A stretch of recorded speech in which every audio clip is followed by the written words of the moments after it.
How dare you! আমার কফিতে চিনি বেশি কেন? তুমি কি জানো না আমি ডায়েট করছি? তোমার মতো গর্ধবকে বাবা কেন এই অফিসে রেখেছে আমি বুঝি না। ম্যাম, আসলে চিনি তো আমি মেপে দিয়েছিলাম।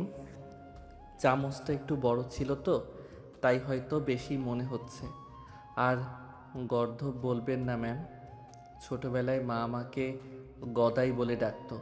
ওটা শুনলে বেশি ভালো লাগে। Shut up! Just shut up! তর্ক করছো আমার সাথে? তোমার সাহস তো কম নয়। এই মুহূর্তে ফাইলগুলো গুছিয়ে আমার টেবিলের ডান পাশে রাখো।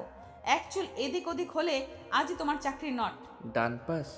ডান পাশ মানে কি? আপনার ডান পাশ না আমার ডান পাশ? আমি তো উল্টো দিকে দাঁড়িয়ে আছি ম্যাম। দিক ভুল হয়ে গেলে তো আবার আপনি চিল্লাইবেন। Get out! এখনই আমার চোখের সামনে থেকে দূর হও। নীলা চৌধুরী চৌধুরী গ্রুপের একমাত্র উত্তরাধিকারী। যেমন তার রূপ তেমনি তার তেজ। তার বাবা আরশাদ চৌধুরী এই শহরের বড় ব্যবসায়ী হলেও নীলা তার মেজাজ দিয়ে পুরো অফিস তথস্থ করে রাখে। অন্যদিকে আকাশ একটি সাধারণ মধ্যবিত্ত পরিবারের ছেলে। ব্রিলিয়ান্ট স্টুডেন্ট হলেও দুনিয়াদারির হিসেবে সে বড়ই কাঁচা। তার সততা আর সারল্যই তাকে আরশাদ চৌধুরীর প্রিয় পাত্র করে তুলেছে। আকাশ এই অফিসে একজন জুনিয়র ক্লার্ক হিসেবে কাজ করে, কিন্তু তার কপালে সব সময়ই চটে নীলার বকুনি। একটু আগেও বকা খেয়ে বের হলো আকাশ। তো সেদিন বিকালে আরশাদ চৌধুরী আকাশকে তার কেবিনে ডাকলেন। আকাশ ভাবলো হয়তো নীলা ম্যাম তার নামে নালিশ করেছে, আর আজ তার চাকরিটা সত্যিই যাবে। আসো আকাশ, বসো। আরশাদ সাহেব খুব নরম সুরে বললেন। আকাশ চেয়ারের এক কোনায় বসে আমতা আমতা করে বলল, স্যার, কফিতে চিনি ওই চামচের দোষে বেশি হয়েছে। আমার কোনো দোষ নাই। চাকরিটা খাইয়েন না স্যার, মা বাড়িতে পথ চেয়ে আছে। আরশাদ সাহেব হাসলেন। আরে না আকাশ, আমি তোমাকে অন্য কাজে ডেকেছি। আমি চাচ্ছি তুমি আমার মেয়ে নীলাকে বিয়ে করো। আকাশের মুখটা হা হয়ে গেল। সে ভাবলো কান ভুল শুনছে। স্যার, আপনি কি মশকরা করছেন? ম্যাম তো আমাকে জ্যান্ত চিবিয়ে খাবে। উনি বাঘিনী আর আমি হইলাম বিলাই। এই বিয়ে সম্ভব না স্যার, আমি রাজি না। ঠিক তখনই ঝড়ের বেগে নীলা কেবিনে ঢুকলো। বাবা, আমি শুনেছি তুমি এই গর্ধবটার সাথে আমার বিয়ের কথা ভাবছো। নেভার! আমি কি পাগল হয়েছি যে এই আনস্মার্ট ছেলেটাকে বিয়ে করব? নীলা, আমি জানি ও স্মার্ট নয়, কিন্তু ও সৎ। আমার এই বিশাল সাম্রাজ্য সামলানোর জন্য তোর পাশে এমন একজন মানুষকে দরকার যাকে আমি চোখ বন্ধ করে বিশ্বাস করতে পারি। আকাশ, রাজি না তুই? কিন্তু আমি আমার সিদ্ধান্তে অটল। আকাশের বাবা সোফান সাহেব ছিলেন আরশাদ চৌধুরীর ছোটবেলার বন্ধু। আরশাদ সাহেব সোফান সাহেবকে ফোন করে সব জানালেন। সোফান সাহেব বাড়িতে আকাশকে ধরে বসলেন। শোন আকাশ, আরশাদ আমার অনেক উপকার করেছে। ওর মেয়েটা একটু জেদি ঠিকই, কিন্তু তুই যদি বিয়েটা না করিস আমি গলায় দড়ি দেব। আকাশ বিপদে পড়ে গেল। সে মনে মনে ভাবলো ম্যামের হাতে মার খাওয়া ভালো, কিন্তু বাবার গলায় দড়ি দেওয়া তো সহ্য করতে পারবো না। অবশেষে অনেক নাটকীয়তার পর আকাশ এবং নীলা দুজন দুই মেরুর মানুষ হওয়া সত্ত্বেও অনিচ্ছা সত্ত্বেও বিয়ের পিড়িতে বসতে রাজি হলো। নীলা মনে মনে শপথ নিল এই বোকা ছেলেটাকে সে এমন শিক্ষা দেবে যে সে নিজেই ডিভোর্স দিয়ে পালিয়ে যাবে। আর আকাশ ভাবলো হে আল্লাহ, এই বাঘিনীর হাত থেকে আমারে বাঁচাও। বাসর রাত। আকাশ ঘরের দরজায় দাঁড়িয়ে, তার বুক ঢিপ ঢিপ করছে। নীলা বিছানায় লাল বেনারসি পরে রাজকন্যার মতো বসে আছে, কিন্তু চোখ দিয়ে আগুন ঝরছে। আসবো? মানে ঢোকার অনুমতি আছে ম্যাম? থুরি, এখন তো আপনি আমার ম্যাম না, মানে গিন্নি। খবরদার! এক পাও ভেতর ঢুকাবে না। দরজার ওখানেই দাঁড়িয়ে থাকো। ওখানে দাঁড়ালে তো মানুষ ভাববে আমি আপনার রুমের পাহারাদার। সারা রাত কি ওভাবেই দাঁড়িয়ে থাকবো? আমার পা তো এখনই ব্যথা করছে। তোমার পা ব্যথা করলে আমার কি? তুমি যে বাড়িতে ঢোকার সাহস করেছো, এটা তোমার বড় অপরাধ। শোনো গদাই সাহেব, এই বিয়েটা হয়েছে শুধু বাবার জেতে, তাই নিজেকে এই বাড়ির জামাই ভাবার ভুল একদম করবে না। আমি তো ভাবছি না ম্যাম, আব্বা আমাকে জোর করে পাঠালো। আমি তো ওনাকে বললাম যে নীলমণি ম্যাম তো আমাকে কাঁচাই চিবাইয়া খাবে, কিন্তু আব্বা তো শুনলই না। নীলমণি? আমার নাম নীলা। আমাকে নীলমণি ডাকার সাহস কোত্থেকে পাও তুমি? দুঃখিত ম্যাম, আসলে নামের শুরুতে নীল আছে তো, তাই মুখ দিয়া বাইর হইয়া গেছে। আচ্ছা, আমি কি এখন মেঝেতে শুবো বালিশটা কি আমি পামু নাকি ওটাও আমার নিজের ব্যবস্থা করতে হবে? চৌধুরী ম্যানশনের বাসর ঘরে যখন এই নাটক চলছে তখন নিচে ড্রয়িং রুমে বসে আছেন নীলার মা সুরাইয়া বেগম এবং তার ছোট বোন রিমি। সুরাইয়া বেগম এই বিয়েতে একদমই খুশি নন। তিনি আকাশের মতো একটা সাধারণ ছেলেকে জামাই হিসেবে মেনে নিতে পারছেন না। সুরাইয়া বেগম গজগজ করতে করতে বললেন, আমি বুঝলাম না, তোমার বাবার মাথায় কি ভূত চাপলো? ওই বোকা ছেলেটা কি আমার নীলার পাশে মানায়? অফিসের পিয়নকে জামাই করে ঘরে তুললো। রিমি হাসতে হাসতে বলল, মা, তুমি শুধু আকাশ ভাইয়ার ওপরের দিকটা দেখেছো, লোকটা কিন্তু খুব ফানি। আর দেখবা, আপুর এই কড়া মেজাজ একমাত্র আকাশ ভাইয়াই ঠান্ডা করতে পারবে। এদিকে বাসর ঘরে নীলা রেগে ফায়ার হয়ে আছে। একটা অশিক্ষিত ছোট লোক ছেলের সাথে সে এক রুমে থাকবে এটা যেন মানতেই পারছে না। আকাশ বুঝতে পারে নীলার অস্বস্তি। সে নিজেই একটা বালিশ হাতে নিয়ে সোফায় গিয়ে শুয়ে পড়ে। এই যে ম্যাডাম, গুড বাসরাত, সরি, গুড নাইট। ঘুমান বেশি না ভেবে। পরের দিন সকালে আকাশ যখন ঘুম থেকে উঠল সে দেখলো সে সোফায় কুঁকড়ে শুয়ে আছে। নীলা তখন আয়নার সামনে দাঁড়িয়ে সাজগোজ করছে। নীলার পাশে দাঁড়িয়ে আছে তার বান্ধবী শাইলা। সে নীলার মতোই অহংকারী। কি রে নীলা, এ তোর বর? একে তো দেখে মনে হচ্ছে আজকেও অফিস পরিষ্কার করতে যাবে। হ্যালো মিস্টার আকাশ, আপনি কি জানেন আপনি কার স্বামী হয়েছেন? জানি তো, আমি চৌধুরী সাহেবের জামাই হয়েছি, তবে কাজ তো আমাকে করতেই হবে। কাজ না করলে তো পেটে ভাত জুটবে না।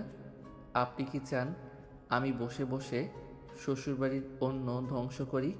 এমনিতেই শ্বশুর আমাকে ঘর জামাই করে রেখে দিয়েছে। গরিব ছেলে যখন বড়লোকের মেয়ের জামাই হয় তারই দশাই হয়। এই যে মাঝে মাঝে আপনার মতো চুনোপুটিরাও চলে আসে চামচামি করতে। শুনলি কি বললো? তোর এই বরটাকে না। শায়লা, ওর সাথে কথা বলে নিজের সময় নষ্ট করিস না। আকাশ শোনো, আজ দুপুরে আমার বন্ধুদের সাথে লাঞ্চ আছে, তুমি ভুলেও ড্রয়িং রুমে আসবে না। আমি চাই না কেউ জানুক তুমি আমার বর। আচ্ছা ম্যাম, আমি রান্নাঘরে গিয়ে আপনার মায়ের হাতের স্পেশাল কোনো তরকারি পাওয়া যায় কিনা সেই চেষ্টা করব। আপনার বন্ধুরা তো আর আমাকে রান্নাঘরে খুঁজতে আসবে না। নীলা রাগে পা আঁচড়ে ঘর থেকে বেরিয়ে গেল। আকাশ একা ঘরে দাঁড়িয়ে মাথা চুলকাতে লাগলো। ঠিক তখনই সেখানে ঢুকলো রিমি। আকাশ ভাইয়া, তুমি কিন্তু জাস্ট দারুণ। আপুকে কেউ এইভাবে উত্তর দিতে পারে না। আরে না ছোট বোন, আমি তো সত্যি কথাই বললাম। সত্যি কথা বললে মানুষ এত রাগ করে কেন আমি বুঝি না। আচ্ছা শোনো, তোমাদের এই বাড়িতে কি সকালের নাস্তায় পরোটা বানানো হয় না? রিমি আকাশের সারল্য দেখে হেসেই অস্থির। সে বুঝতে পারল এই বাড়ির গাম্ভীর্য আর অহংকার ভাঙার জন্য আকাশের মতো একজন মানুষেরই দরকার ছিল। তবে নীলা যে সহজে হার মানবে না তা আকাশকে প্রতি মুহূর্তের অপমানে বুঝিয়ে দিচ্ছিল। নীলা হাতঘড়ির দিকে তাকিয়ে বিরক্ত হয়ে চেঁচিয়ে ওঠে, রিমি কোথায় তুই? দেখ তো বাকিরা চলে এসেছি কিনা। আর ওই গদাইকে কি তুই রান্নাঘরে আটকে রেখেছিস? ও যদি ভুলেও আমার বন্ধুদের সামনে আসে তবে আমি আজ রক্তগঙ্গা বইয়ে দিব। আরে আপু, শান্ত হও। আকাশ ভাইয়া তো রান্নাঘরে খালাদের সাথে বসে গল্প করছে আর আলু ছুলছে। উনি বললেন উনি নাকি আলু খুব ভালো ছিলতে পারেন। তোমার বন্ধুদের আসার সময় হয়েছে, তুমি বরং ড্রয়িং রুমে যাও। আলু ছুলছে?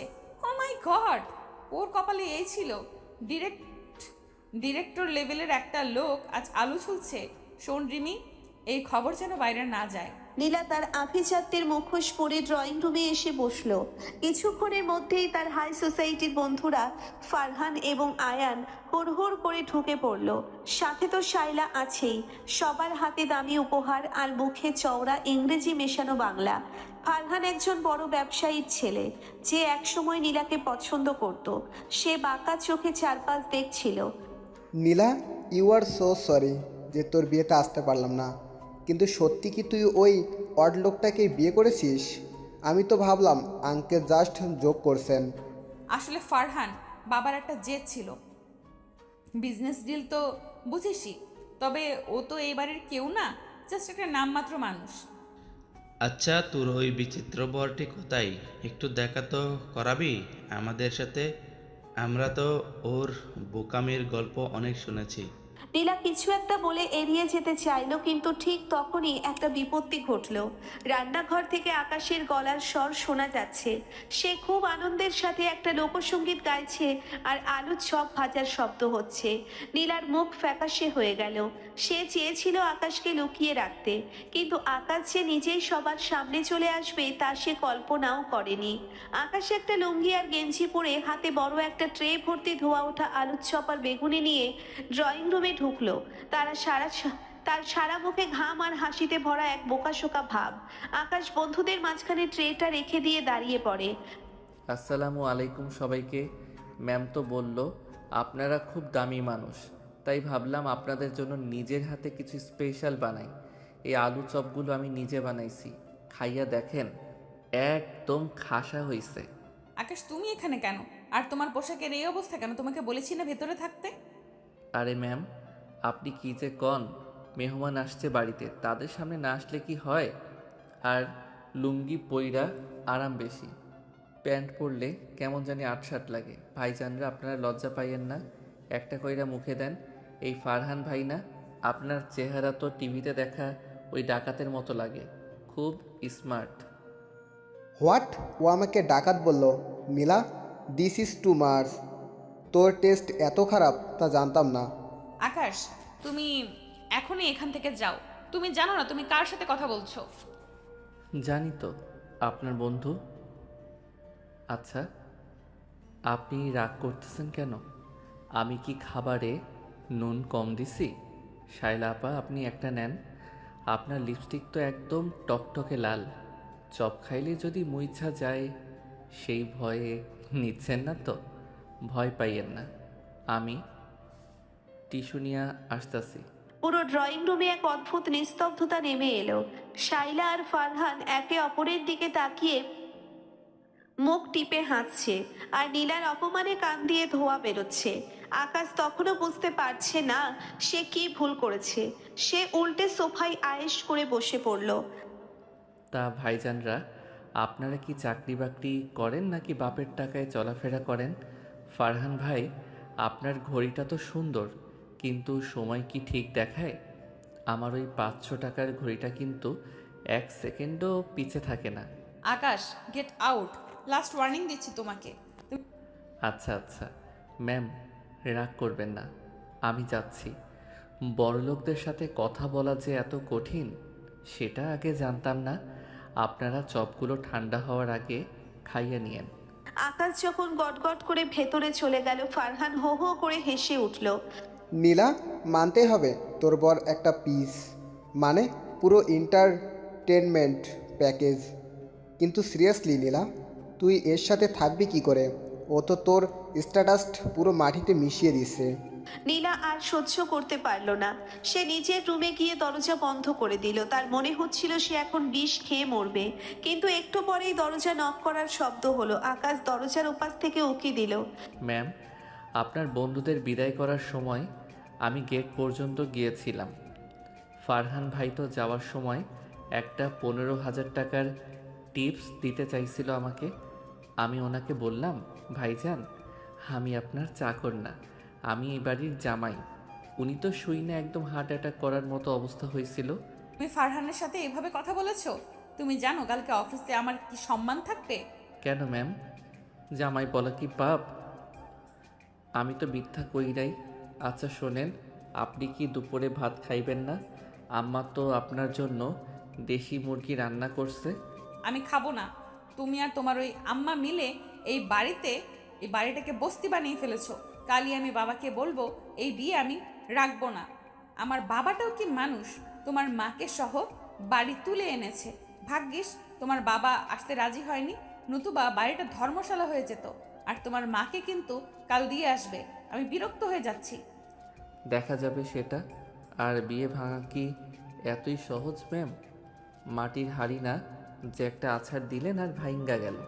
একটু ধৈর্য ধরেন, আমার মতো বোকা লোককেও আপনার একদিন ভালো লাগবো। নীলা আকাশের দিকে একটা বালিশ ছুঁড়ে মারল। আকাশ হাসতে হাসতে সেটা লুফে নিল।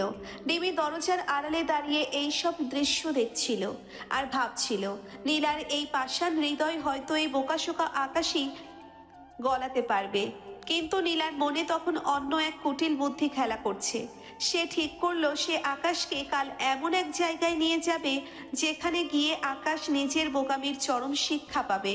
পরদিন সকালে নীলা তার রুমে বসে আয়নার সামনে নিজেকে দেখছিল। পরনে দামি ডিজাইনার শাড়ি, হীরের গয়না, তার চোখে এক বিজাতীয় আনন্দ। সে ঠিক করেছে আজ শহরের এক অভিজাত ক্লাবে বিজনেস সাকসেস পার্টিতে আকাশকে নিয়ে যাবে।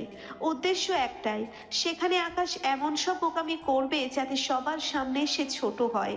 আর আরশাদ চৌধুরী বুঝতে পারেন যে এই ছেলেকে জামাই করাটা তার জীবনের সবচেয়ে বড় ভুল ছিল। নীলা বাইরে থেকে আকাশকে চিৎকার করে ডাকছে। আকাশ, আকাশ, তোমার সাজগোজ কি শেষ হলো? গত 1 ঘন্টা ধরে তুমি ওই ঘরের ভেতরে করছোটা কি? মেয়ে মানুষ নাকি তুমি? আকাশ ঘর থেকে বেরিয়ে আস্তে আস্তে বলে, আরে ম্যাম, এই টাইটা তো সাপের মতো গলায় পেঁচিয়ে থাকে, কিছুতেই গিট দিতে পারছিলাম না। আর আপনার দেওয়া এই কোটটা তো এত টাইট যে নিঃশ্বাস নিতে পারছি না, মনে হচ্ছে যেন কেউ আমাকে বস্তায় ভরে রেখেছে। আকাশ যখন সামনে এলো নীলা নিজের হাসি চেপে ধরল। আকাশের টাইটা একদিকে ঝুলে আছে, চুলের সিঁথিটা এমনভাবে করা যেন যে কোনো স্কুলের ছোট বাচ্চা, কিন্তু তার চোখে সেই চিরচেনা সারল্য। ঠিক আছে, যেমন আছো তেমনই চলো। আজ তোমাকে অনেক বড় বড় মানুষের সাথে পরিচয় করিয়ে দিব। মনে রাখবে, সেখানে শুধু ইংরেজি আর শুদ্ধ বাংলায় কথা বলবে। ভুলেও তোমার ওই গদাই মার্কা আচরণ করবে না। ইংরেজি? ওই যে how are you, I am fine, এইগুলো তো? আচ্ছা ম্যাম, চিন্তা করবেন না, আমি একদম বিলেতি সাহিব সাজবো।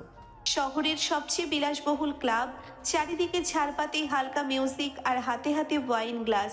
নীলা আর আকাশ ভেতরে ঢুকতেই সবার নজর তাদের দিকে। আকাশ চারপাশটা হাঁ করে দেখছে, যেন সে অন্য কোনো গ্রহে চলে এসেছে। এমন সময় নীলার সাথে দেখা হলো তার ব্যবসায়িক প্রতিদ্বন্দ্বী তৌসিফ সাহেবের। তৌসিফ সাহেব নীলার চেয়ে বয়সে বড় এবং বেশ চতুর।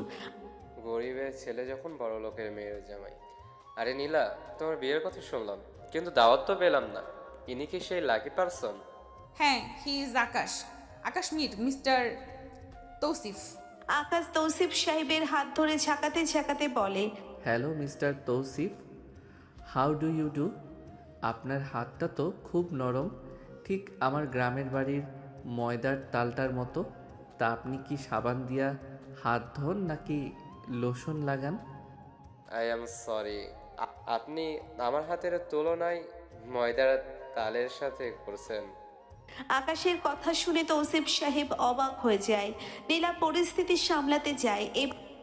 সরি তৌসিফ সাহেব, ও আসলে খুব রসিক মানুষ। ও বলতে চাচ্ছে আপনার স্কিন খুব স্মুথ। হ্যাঁ হ্যাঁ, ওইটাই। আর তৌসিফ ভাই, আপনার এই যে ভুঁড়িটা বাড়ছে, এটা কামানোর জন্য সকালবেলা একটু কাঁচা রসুন আর লেবুর পানি খাইয়েন। আমার কাকা খাইতো, একদম স্লিম হয়ে গেছে। আর লাভ হলো না। তৌসিফ সাহেব রাগে মুখ লাল করে সেখান থেকে সরে গেলেন। নীলা দাঁতে দাঁত চেপে আকাশের কানে কানে বলল, তোমাকে আমি গলা টিপে মারবো আকাশ। কেন তুমি মানুষের শরীর নিয়ে কমেন্টস করছো? আরে ওনার তো ছোট্ট করে প্রশংসা করে দিলাম, কিন্তু ওনার কেন পছন্দ হলো না কে জানে। পার্টিতে ডিনার শুরু হলো। লম্বা টেবিলে দামি সব খাবার। নীলা চাইছিল আকাশ যেন চামচ দিয়ে খেতে গিয়ে কোনো ঝামেলা পাকায়। আকাশ কাঁটা চামচ আর ছুরি হাতে নিয়ে বেশ কিছুক্ষণ কসরত করলো। সে একবার মুরগির পিসটাকে ছুরি দিয়ে কাটার চেষ্টা করলো, আর সাথে সাথে সেই পিসটা ছিটকে গিয়ে পড়লো সামনের এক ভদ্র মহিলার দামি গাউনের উপর। Oh my god! My dress is ruined! কে অসভ্য লোক? আকাশ তাড়াতাড়ি উঠে গিয়ে পকেট থেকে একটা বড় গামছা বের করে মুছতে মুছতে বলে, আরে দিদিমণি, ভয় পাইয়েন না, আমার নিশানাটা একটু ভুল হয়ে গেছে। এই যে ধরেন, এই গামছা দিয়া মুইচ্ছা দেই। এই গামছা কিন্তু খুব পরিষ্কার, মা রোদে শুকাইয়া দিছিল। পুরো পার্টিতে হো হো করে হাসির রোল উঠল। নীলার মনে হলো সে মাটির সাথে মিশে যাচ্ছে, তবে সে এই অপমানটাই চাইছিল। শাইলা আর ফারহান দূর থেকে হাসতে হাসতে প্রায় মেঝেতে গড়িয়ে পড়ার দশা। ফারহান এগিয়ে এলো। নীলা, তুই কি তোর বরকে আজ সার্কাস দেখানোর জন্য এনেছিস? ও তো জাস্ট লেজেন্ড। আকাশকে অপমান করতে চেয়ে এবার নীলা নিজেই আর সহ্য করতে না পেরে আকাশকে টেনে হিঁচড়ে বাগানের দিকে নিয়ে এলো। তোমার জন্য আজ সবার সামনে আমি ছোট হলাম আকাশ। কেন তুমি এমন করলে? কেন তুমি আমার জীবনটা নরক বানাচ্ছ? ম্যাম, আপনি আমাকে নিয়ে এই পার্টিতে আনছিলেন কেন? আপনি তো জানতেন আমি এইগুলো পারি না। আপনি কি চাচ্ছিলেন না যে সবাই আমাকে দেখে হাসুক আর আপনার আব্বা আমাকে অপদস্থ করুক? আমি তো তাই করছি যা আপনি চাইছেন। আকাশের চোখ ছলছল করছিল। নীলা থমকে গেল। আকাশের চোখের দিকে তাকিয়ে তার মনে হলো এই ছেলেটার কি আসলেও বোকা, নাকি সে সব বুঝতে পেরেও নিজের সারল্য দিয়ে নীলার নিষ্ঠুরতার প্রতিবাদ করছে। তুমি তুমি কি এসব বুঝতে পারছো? ম্যাম, আমি হয়তো বই খাতার হিসাবে একটু কাঁচা, কিন্তু মানুষের মন বুঝতে আমার ভুল হয় না। আপনি আমাকে ঘৃণা করেন কারণ আমি গরিব আর বোকা, কিন্তু বিশ্বাস করেন আমি নিজের ইচ্ছায় আপনাকে বিয়ে করি নাই। আপনার আব্বার ঋণ শোধ করতে আসছি। ঠিক সেই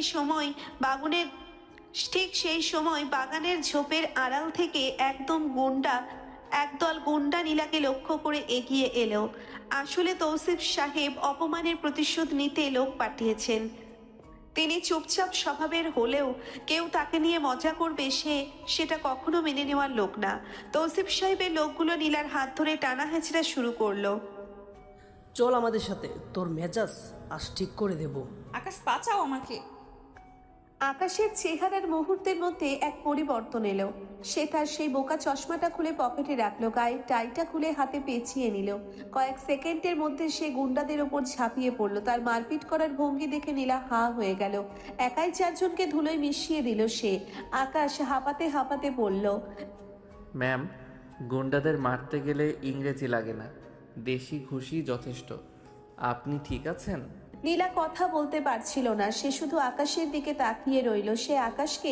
যে আকাশকে সে এতক্ষণ উপহাস করছিল, সেই আকাশই আজ তার রক্ষাকর্তা হয়ে দাঁড়ালো। আকাশ আবার তার চশমাটা পরে নিল এবং সেই আগের মতো বোকাশোকা ভঙ্গিতে বলল, চলুন ম্যাম, বাড়িতে যাই। এই শহরের বাতাস আমার সহ্য হচ্ছে না। বাড়িতে ফেরার পর নীলা সারা রাত ঘুমাতে পারল না। তার মনের ভেতর এক অদ্ভুত যুদ্ধ চলছে। একদিকে আকাশের বোকামি, অন্যদিকে তার এই বীরত্ব। রিমি সকালে নীলার ঘরে এসে দেখলো নীলা আকাশের জন্য রাখা একটা পুরনো ছবির দিকে তাকিয়ে আছে। কি আপু, আকাশ ভাইয়ার প্রেমে পড়লে নাকি? ধুর, কি যা তা বলছিস? ও তো একটা আজব মানুষ। কখনো মনে হয় বোকা, আবার কখনো মনে হয় ও আমার চেয়ে অনেক বেশি চালাক। আকাশ ভাইয়া কিন্তু আজ সকালে মার সাথে মিলে বাগানের ফুল গাছ লাগাচ্ছেন। ওনাকে দেখলে মনেই হয় না কাল উনি 4 জন পিটিয়েছেন। নীলা বারান্দায় গিয়ে দেখলো আকাশ কাদামাখা হাতে একটা গোলাপ গাছ লাগাচ্ছে আর গুনগুন করে গান গাইছে। নীলা মনে মনে ঠিক করলো সে আকাশের আসল রূপটা বের করে ছাড়বে। সে কি আসলেও বোকা, নাকি বোকামির অভিনয় করছে? নীলা নিচে বাগানে নেমে এলো। আকাশ তখন নিবিষ্ট মনে গোলাপ গাছের গোড়ায় মাটি দিচ্ছে। তার সারা মুখে কাদা লেগে আছে, কিন্তু চোখে এক অদ্ভুত তৃপ্তি। নীলাকে দেখে সে একগাল হেসে দিল। আরে ম্যাম, আপনি এত সকালে ঘুম থেকে উঠলেন? শরীর ঠিক আছে তো? কাল রাতে তো যা ঝড় গেল আপনার ওপর দিয়া, ভাবছিলাম আজ দুপুর পর্যন্ত ঘুমাইবেন। আকাশ, একটা কথা সত্যি করে বলবে, কাল রাতে তুমি ওইভাবে ফাইট করলে কি করে? ওটাকে কোনো মুভির স্টান্ট ছিল? আরে না ম্যাম, গ্রামে থাকতে আমরা লাঠি খেলা শিখতাম। ওই যে চোর ডাকাত ধরতাম না, ওই অভ্যাস থেইকা হইয়া গেছে। আপনি অহেতুক টেনশন লন কেন? আমি তো পালোয়ান না, আমি হইলাম গা সাধারণ গদাই। থামো তোমার গদাইগিরি, আমি সব বুঝি। শোনো, আজ বিকেলে তোমাকে আমার সাথে অফিসে যেতে হবে। বাবা একটা নতুন প্রজেক্টের দায়িত্ব তোমাকে দিতে চাচ্ছেন। দেখি তুমি কত বড় ব্রিলিয়ান্ট। অফিসে আবার সেই ফাইলপত্র? ম্যাম, আমি তো ওই কম্পিউটার দেখলে আমার মাথা ঘোরায়। এর চেয়ে বরং বাগানে কাজ করা অনেক ভালো। নীলা জেদ ধরে আকাশকে অফিসে নিয়ে গেল। সে চাইছিল আকাশ যেন বড় কোনো ভুল করে আর তার আসল যোগ্যতা বেরিয়ে আসে। আরশাদ চৌধুরী তখন কেবিনে বসে আকাশের বাবা সোহান সাহেবের সাথে ফোনে কথা বলছিলেন। নীলা আড়ালে দাঁড়িয়ে শুনতে পেল এক চমকে দেওয়ার কথা। শোনো সুভান, আকাশকে এভাবে আর কতদিন লুকিয়ে রাখবে? ওর রেজাল্ট আর ওর ট্যালেন্ট তো পুরো দেশের সম্পদ হওয়া উচিত ছিল। তুমি কেন ওকে সাধারণ ক্লার্ক বানিয়ে রেখেছো? আরশাদ, তুমি তো জানো আকাশের বোনের মৃত্যুর পর ও বদলে গেছে। ও চায় না কেউ জানুক ও কতটা মেধাবী। ও ও শান্তিতে থাকতে চায়। আর তোমার মেয়েটা তো অনেক জেদি, আকাশ ওকে সামলাতে পারবে তো? নীলা স্তম্ভিত হয়ে দাঁড়িয়ে রইল। তার মানে আকাশ স্রেফ মেধাবী নয়, সে অসাধারণ কিছু একটা। সে ইচ্ছে করে নিজেকে বোকা সাজিয়ে রাখে। নীলার মাথার ভেতর সব ওলট পালট হয়ে গেল। সে ঝড়ের বেগে কেবিনে ঢুকলো। বাবা, আকাশ আসলে কে? তুমি ওর সম্পর্কে কি লুকাচ্ছ? আরশাদ চৌধুরী আকাশকে কেবিনে ঢুকতে দেখে চুপ হয়ে গেলেন। নীলা, সময় হলে সব জানবি। এখন যা, আকাশকে নিয়ে এই প্রজেক্ট ফাইলটা দেখ। অফিসের লাঞ্চ ব্রেকে আকাশ এক কোণায় বসে টিফিন বক্স থেকে মায়ের হাতের শুটকি ভর্তা আর ভাত খাচ্ছিল। তার সরলতা দেখে অফিসের বাকি কর্মচারীরা আড়ালে হাসাহাসি করছিল। নীলা দূর থেকে সব দেখছিল। তার কেন জানি আজ আর ঘৃণা নয়, বরং এক ধরনের মায়া হচ্ছে। সেদিন বিকেলে হঠাৎ অফিসে এক টেকনিক্যাল ক্রাইসিস তৈরি হলো। কোম্পানির মেইন সার্ভার হ্যাক হয়েছে, সব ডাটা ডিলিট হয়ে যাচ্ছে। বড় বড় ইঞ্জিনিয়াররা ঘামছে, কিন্তু কিছুই করতে পারছে না। আরশাদ চৌধুরী মাথায় হাত দিয়ে বসে পড়লেন। সব শেষ, আমাদের সব বিজনেস সিক্রেট চুরি হয়ে যাচ্ছে। নীলা দেখলো আকাশ এক কোণায় দাঁড়িয়ে খুব শান্তভাবে কিছু দেখছে। সে আর থাকতে পারলো না, সে আকাশের কাছে দৌড়ে গেল। আকাশ, তুমি যদি কিছু করতে পারো তবে প্লিজ করো। বাবা ভেঙে পড়ছেন। ম্যাম, আমি তো কিছু জানি না, তবে ওই যে লাল বাতিটা জ্বলছে ওটা বন্ধ করলে মনে হয় কিছু একটা হইতে পারে। আকাশ হঠাৎ করেই কম্পিউটারের সামনে বসলো। তার হাতগুলো এখন আর কাঁপছে না। সে এমন দ্রুত গতিতে কোডিং করতে শুরু করলো যে অফিসের সিনিয়র আইটি হেড পর্যন্ত থমকে গেল। মাত্র 5 মিনিটের মাথায় সার্ভার রিকভার হয়ে গেল। সবাই হাততালি দিয়ে উঠলো। আকাশ সাথে সাথেই আবার তার সেই বোকা চশমাটা নাকে ঠিক করে বসলো। আরে, আমি তো জাস্ট টিপাটিপি করতেছিলাম, কাম হইয়া গেছে। কি আজব ব্যাপার। আর মিথ্যা বলো না আকাশ, তুমি কে তা আমি জেনে গেছি। তুমি কেন এই অভিনয়টা করছো? আকাশ থমকে গেল। সে বুঝলো আর লুকিয়ে লাভ নেই, তবে নিজে থেকে কিছু বলবেও না। এদিকে বৃষ্টি শুরু হয়েছে। অফিসের সবাই চলে গেছে, শুধু আকাশ আর নীলা পার্কিং লটে দাঁড়িয়ে। নীলা আকাশের খুব কাছে এসে দাঁড়ালো। বৃষ্টির ছাট নীলার চুলে এসে পড়ছে। তুমি এত কিছু জেনেও কেন আমার কাছে অপদস্থ হও আকাশ? কেন আমার সব গালি সহ্য করো? ম্যাম, বড়লোক হইতে বুদ্ধি লাগে, কিন্তু সুখী হইতে লাগে সরলতা। আমি আপনাকে সুখী দেখতে চাইছিলাম। আপনি আমাকে ঘৃণা করেন যাই নাও, আমি আপনার পাশে আছি, কারণ আপনার ওই জেদের নিচে একটা খুব নরম মন আছে। আকাশ নীলার কপালে হাত দিয়ে দেখলো। আরে, আপনার তো জ্বর আসতেছে, বৃষ্টিতে ভিজবেন না। আকাশ তার গায়ের কোটটা খুলে নীলার কাঁধে জড়িয়ে দিল। নীলা অপলক দৃষ্টিতে আকাশের দিকে তাকিয়ে রইল। এই প্রথম তার মনে হলো এই মানুষটাই তার জীবনের সবচেয়ে বড় প্রাপ্তি। সে নিজের অজান্তেই আকাশের বুকে মাথা রাখলো। আকাশ প্রথমে চমকে গেলেও পরক্ষণেই তার বলিষ্ঠ হাত দিয়ে নীলাকে আগলে ধরল। বৃষ্টির শব্দে যেন তাদের হৃদস্পন্দন এক হয়ে মিশে গেল। আকাশ, আমাকে ছেড়ে যাবে না তো? আপনি না তাড়াইলে এই গদায়ের সাধ্য নাই কোথাও যাওয়ার। কিন্তু এই সুন্দর মুহূর্ত বেশিক্ষণ স্থায়ী হলো না। ঠিক তখনই সেখানে উপস্থিত হলো সুরাইয়া বেগম এবং তৌসিফ সাহেব। তাদের চেহারায় এক কুটিল ষড়যন্ত্রের আভাস। নীলা, এই নিচু জাতের ছেলের সাথে তুই এভাবে মিশছিস? আমি জানতাম তুই ভুল পথে যাচ্ছিস। তৌসিফ সাহেব আমাকে সব জানিয়েছেন। এই আকাশ আসলে এক বড় জালিয়াত চক্রের সদস্য। নীলা চমকে আকাশকে ছেড়ে দিল। আকাশের চোখ মুখ আবার সেই ফ্যাকাশে হয়ে গেল।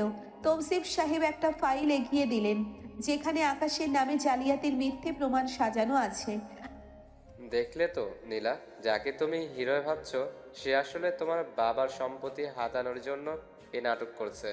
আকাশ কোনো প্রতিবাদ করলো না। সে শুধু নীলার দিকে একবার তাকালো। সেই চোখে ছিল এক গভীর বেদনা। আকাশ নিঃশব্দে বৃষ্টির মাঝে হাঁটতে শুরু করলো। নীলা চিৎকার করে ডাকলো, কিন্তু আকাশ ফিরে তাকালো না। বৃষ্টির বেগ বাড়ছে। আকাশ মাথা নিচু করে গেটের দিকে হেঁটে যাচ্ছে। নীলা পেছনে দাঁড়িয়ে স্থানুর মতো দাঁড়িয়ে আছে। তার হাতে তৌসিফ সাহেবের দেওয়া সেই জালিয়াতির ফাইল। সুরাইয়া বেগম নীলার কাঁধে হাত রাখলেন। দেখলি তো নীলা, চোরের মন পুলিশ পুলিশ। সত্যিটা প্রকাশ পেতেই কেমন করে পালিয়ে যাচ্ছে। আমি তো আগেই বলেছিলাম এই নিচু স্তরের ছেলেরা টাকার জন্য সব করতে পারে। মা, জাস্ট স্টপ ইট। যাকে তোমরা চোর বলছো সে কিছুক্ষণ আগে এই কোম্পানির কোটি কোটি টাকা আর সম্মান বাঁচিয়েছে। তৌসিফ সাহেব, আপনি যে ফাইলটা এনেছেন সেটার সত্যতা আমি নিজে যাচাই করব। আর আকাশ? নীলা দৌড়ে গেটের কাছে গেল, কিন্তু ততক্ষণে আকাশের ছায়া অন্ধকারের মাঝে মিলিয়ে গেছে। আকাশ বাড়িতে ফেরেনি, সে তার বাবার বাড়িতেও যায়নি। আরশাদ চৌধুরী অফিসে এই খবর শুনে পাগলের মতো আকাশকে খুঁজতে লাগলেন।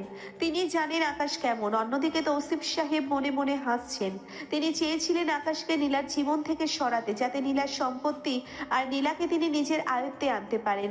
সেদিন রাতে নীলা একা ঘরে বসে আকাশের সেই কোটটার দিকে তাকিয়েছিল, যেটা আকাশ বৃষ্টিতে ভেজার সময় তাকে দিয়েছিল। কোটের পকেটে হাত দিতেই নীলা শক্ত কিছু একটা অনুভব করলো। সে বের করে দেখলো ওটা একটা ছোট্ট মেমোরি কার্ড। নীলার সাথে সাথে তার ল্যাপটপে কার্ডটি লাগালো। কার্ডের ভিতরে একটি অডিও ফাইল। নীলা প্লে করতেই চমকে উঠলো। সেখানে তৌসিফ সাহেব আর সুরাইয়া বেগমের কথোপকথন রেকর্ড করা।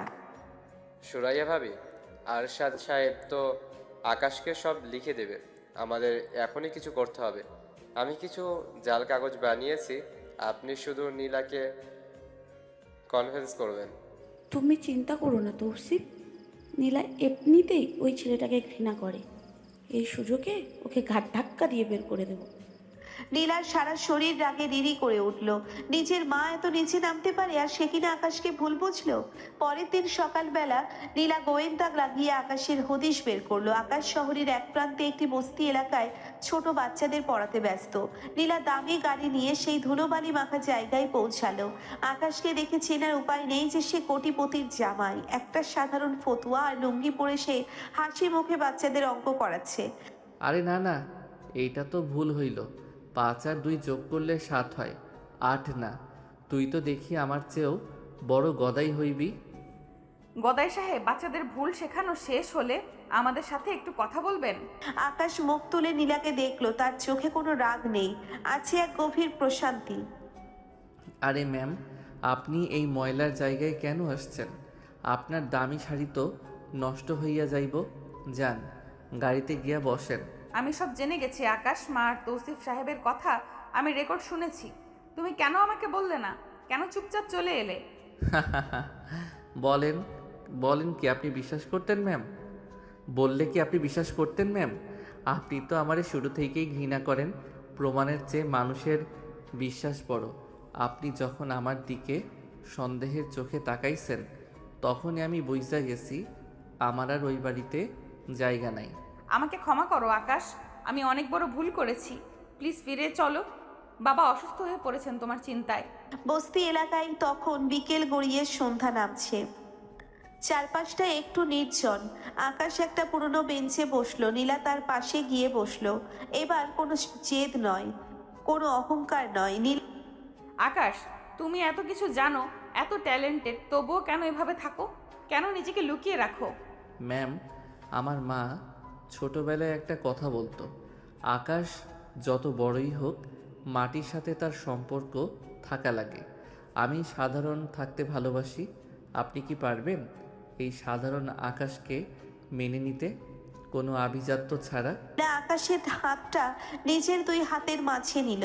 আকাশের হাতটা রুক্ষ কিন্তু অনেক বেশি নির্ভরযোগ্য। নীলা ধীরে ধীরে আকাশের কাঁধে মাথা রাখলো। আমি অনেক বড় বড় মানুষ দেখেছি আকাশ, কিন্তু তোমার মতো বিশাল হৃদয়ের মানুষ দেখিনি। আমি তোমাকে ভালোবাসি আকাশ। এই প্রথম আমি নিজের জেদ হেরে গিয়ে তোমাকে জিতিয়ে দিতে চাই। চমকে উঠলো। সে নীলার চোখের দিকে তাকালো। সেই চোখ আজ কোনো ঘৃণা নেই, আছে এক সমুদ্র ভালোবাসা। আকাশ নীলার কপালে আলতো করে নিজের ঠোঁট ছোঁয়ালো। বৃষ্টির সময় যেমন আকাশ আর মাটি এক হয়ে যায়, ঠিক তেমনি তাদের দুজনের মন আজ এক হয়ে গেল। আচ্ছা, ভালোবাসেন যখন, তখন কি আমাকে একটু চা বানাইয়া খাওয়াইবেন? চিনি ছাড়া কিন্তু। নীলা হেসে ফেললো। চিনি ছাড়াই খাওয়াবো গদাই সাহেব। তবে এখন চলো, ওই শয়তানকে একটা উচিত শিক্ষা দিতে হবে। নীলা আর আকাশ যখন চৌধুরী ম্যানশনে ফিরল, তখন সেখানে এক বিশাল ড্রামা চলছে। তৌসিফ সাহেব আরশাদ চৌধুরীকে দিয়ে কিছু দলিলে সই করানোর চেষ্টা করছেন। সুরাইয়া বেগম পাশে দাঁড়িয়ে সায় দিচ্ছেন। আরশাদ সাহেব, আরশাদ সাহেব সাইনটা করে দিন। কোম্পানি এখনো অনেক লসে আছে, আমি সব সামলে নেব। সই করবেন না আব্বা, জালিয়াতরা কখনো কোম্পানি সামলাতে পারে না। সবাই ঘুরে তাকালো।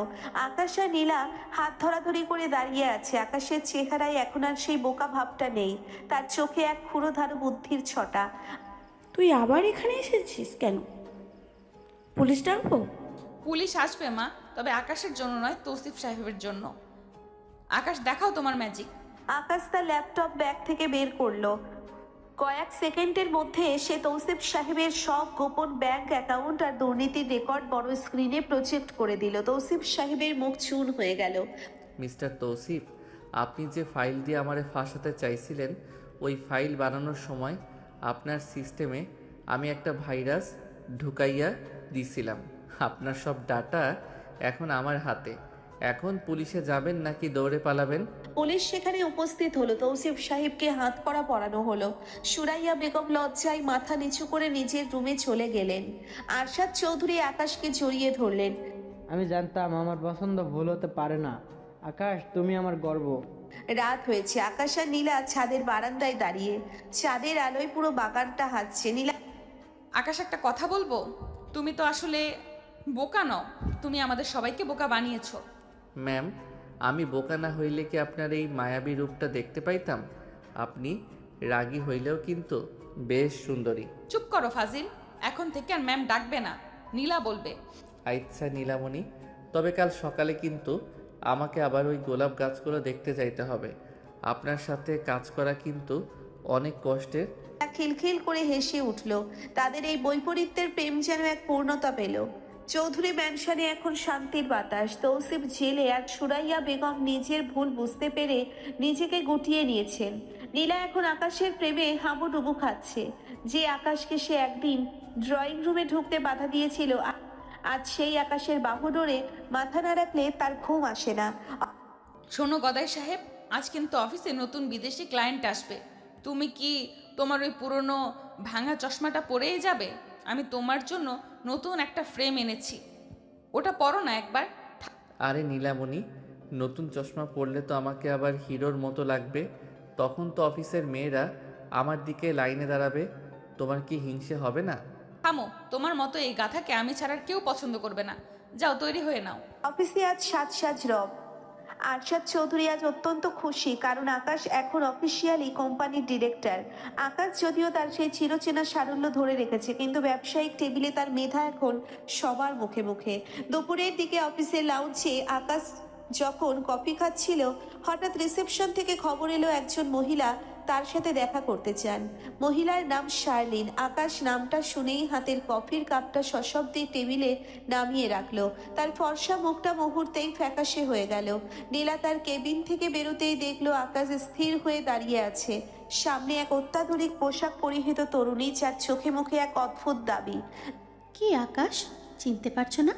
মাত্র 3টে বছর তো হলো, এর মধ্যেই তুমি এত বড় কোম্পানির ডিরেক্টর আর মস্ত বড়লোক হয়ে গেলে। তুমি এখানে কেন শার্লিন? তোমার তো বিদেশে থাকার কথা ছিল।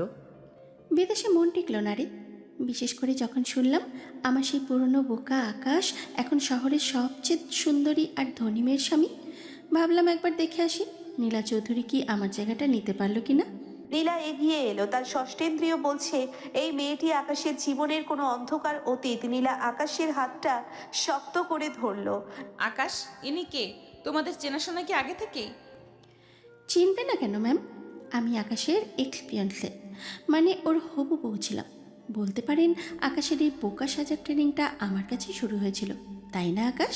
নীলার পায়ের তলা থেকে মাটি সরে গেল। আকাশ কোনো প্রতিবাদ করলো না, সে শুধু মাথা নিচু করে থাকলো। শার্লিন যাওয়ার সময় নীলার কানে কানে বলে গেল, সাবধানে থেকো নীলা, আকাশের যে সারল্য দেখে তুমি মজেছ সেটার আড়ালে অনেকগুলো দীর্ঘশ্বাস লুকানো আছে। আমি ফিরে এসেছি আমার পাওনা বুঝে নিতে। রাত হয়েছে। আকাশ বারান্দায় দাঁড়িয়ে বাইরের অন্ধকারের দিকে তাকিয়ে আছে। নীলা ঘরে ঢুকলো, কিন্তু আজ তার হাতে কফির কাপ নেই, আছে একরাশ প্রশ্ন। আকাশ, শার্লিন যা বললো তা কি সত্যি? তুমি আগে কাউকে ভালোবাসতে, আমাকে কেন বলনি? ম্যাম, থুরি নীলা, মানুষের জীবনে কিছু পাতা থাকে যা উল্টাতে গেলেই বুক ছিঁড়ে যায়। শার্লিন আমার অতীত, কিন্তু সে আমাকে যে ধোঁকা দিয়েছিল তারপর থেকে আমি মানুষের উপর বিশ্বাস হারাইয়া ফেলছিলাম। আরশাদ আঙ্কেল যখন আমাকে আপনার সাথে বিয়ে দিতে চাইলেন, আমি শুধু বাবার জেদের জন্য রাজি হয়েছিলাম। তার মানে তুমি আমাকে ভালোবাসো না, শুধু কর্তব্যের খাতিরে আমার সাথে আছো? আকাশ এবার ঘুরে দাঁড়ালো। নীলার চোখে জল। আকাশ দ্রুত এগিয়ে এসে নীলার 2 হাত ধরে নিজের বুকের উপর রাখলো। এই যে ধূপ পোকানিটা শুনছেন, শার্লিন যখন গেছে তখন এটা বন্ধ হয়ে গিয়েছিল। আপনি যখন আমাকে প্রথমবার ভালোবাসা দিলেন তখন এটা আবার বাঁচতে শিখলো। আপনি আমার অতীত নন নীলা, আপনি আমার বর্তমান আর ভবিষ্যৎ। আকাশ নীলার খুব কাছে এলো। নীলা রাগে আর অভিমানে আকাশের বুকে কিল মারতে লাগলো। আকাশ নীলাকে এক ঝটকায় কোলে তুলে নিল। নীলা ককচকিয়ে গেল। অনেক তো হলো আভিজাত্য, আজ না হয় এই গদাইয়ের বোকামিটাই একটু মেনে নেন। আকাশ নীলাকে অফিসের কেবিনে নিল। বিছানায় শুইয়ে দিয়ে ওর কপালে একটা দীর্ঘ চুমু খেলো। নীলার চোখের জল মুছিয়ে দিতে দিতে সে নীলার ঠোঁটের খুব কাছে ফিসফিস করে বলল, শার্লিন যা বলেছে সব মিথ্যে নয়, কিন্তু ও আমার ভালোবাসার যোগ্য ছিল না। ও টাকার কাঙাল ছিল, আর আপনি আমার মনের কাঙাল। পার্থক্যটা এখানেই। সেই রাতে তাদের রোম্যান্স ছিল অন্যরকম। কোনো কৃত্রিমতা নেই, শুধু একে অপরকে পাওয়ার এক তীব্র আকুলতা। আকাশ নীলার চুলে মুখ ডুবিয়ে দীর্ঘ সময় ধরে ওর ঘ্রাণ নিতে লাগলো। নীলা অনুভব করলো এই মানুষটা যতটা সহজ তার জীবনের ইতিহাস ততটাই জটিল। পরের দিন সকালে শার্লিন আর তৌসিফ সাহেবের দেখা হলো জেলের ইন্টারভিউ রুমে। তৌসিফ জেলে থাকলেও তার নেটওয়ার্ক এখানে সচল। শালীন, তোমাকে যা বলছি মনে আছে তো? নীলা আর আকাশের মধ্যে ভাঙন ধরাতে হবে। আরশাদ চৌধুরীকে পথে বসাতে পারলে অর্ধেক সম্পত্তি তোমার। চিন্তা করবেন না তৌসিফ সাহেব, আকাশের একটা গোপন দুর্বলতা আমার কাছে আছে। ওই গদাই ইমেজটা আমি এক তুড়িতে ধুলোয় মিশিয়ে দেব। নীলা যখন জানবে আকাশ আসলে তার বাবার সাথে কী প্রতারণা করেছে, তখন সে নিজেই আকাশকে লাথি মেরে বের করে দেবে। অফিসে নীলা তার ডেস্কে বসেছিল। হঠাৎ তার ইমেলে একটা বেনামে ভিডিও ফাইল এলো। ভিডিওটা ওপেন করতেই নীলা দেখলো আকাশ আর শার্লিন কোনো এক নির্জন হোটেলের রুমে বসে আছে, আর আকাশ শার্লিনের হাতে একটা বড় চেক তুলে দিচ্ছে। ভিডিওর তারিখটা আজকের সকালের। নীলার পৃথিবীটা আবার দুলতে শুরু করলো। আকাশ কি তবে তাকে আবার বোকা বানাচ্ছে? সে একা একা কান্না করতে থাকলো। গত রাতেও সে আকাশের বুকে পরম শান্তিতে ঘুমিয়েছে। আজ সকালে সে এই খবর জানলো। সে বুঝতে পারছে না আসলে হচ্ছেটা কি। ভয়াবহ দোটানায় বন্দি। একদিকে তার দেখা আকাশের সেই অকৃত্রিম সারল্য যা তাকে নতুন করে বাঁচতে শিখিয়েছে, অন্যদিকে শার্লিনের আনা অকাঠ্য সব তথ্য প্রমাণ আর রহস্যময় ভিডিও। নীলার মন বলছে যে আকাশ তার সম্মানের জন্য গুন্ডাদের সাথে লড়াই পারে, সে প্রতারক হতে পারে না। কিন্তু তার ক্ষুধার মস্তিষ্ক বারবার ভিডিওর দৃশ্যগুলোকে বিশ্লেষণ করছে। কেন আকাশ লুকিয়ে শার্লিনের সাথে দেখা করলো? কেন তাকে মোটা অঙ্কের চেক দিল? বিশ্বাসের কাচের দেওয়ালে ফাটল ধরতে শুরু করেছে।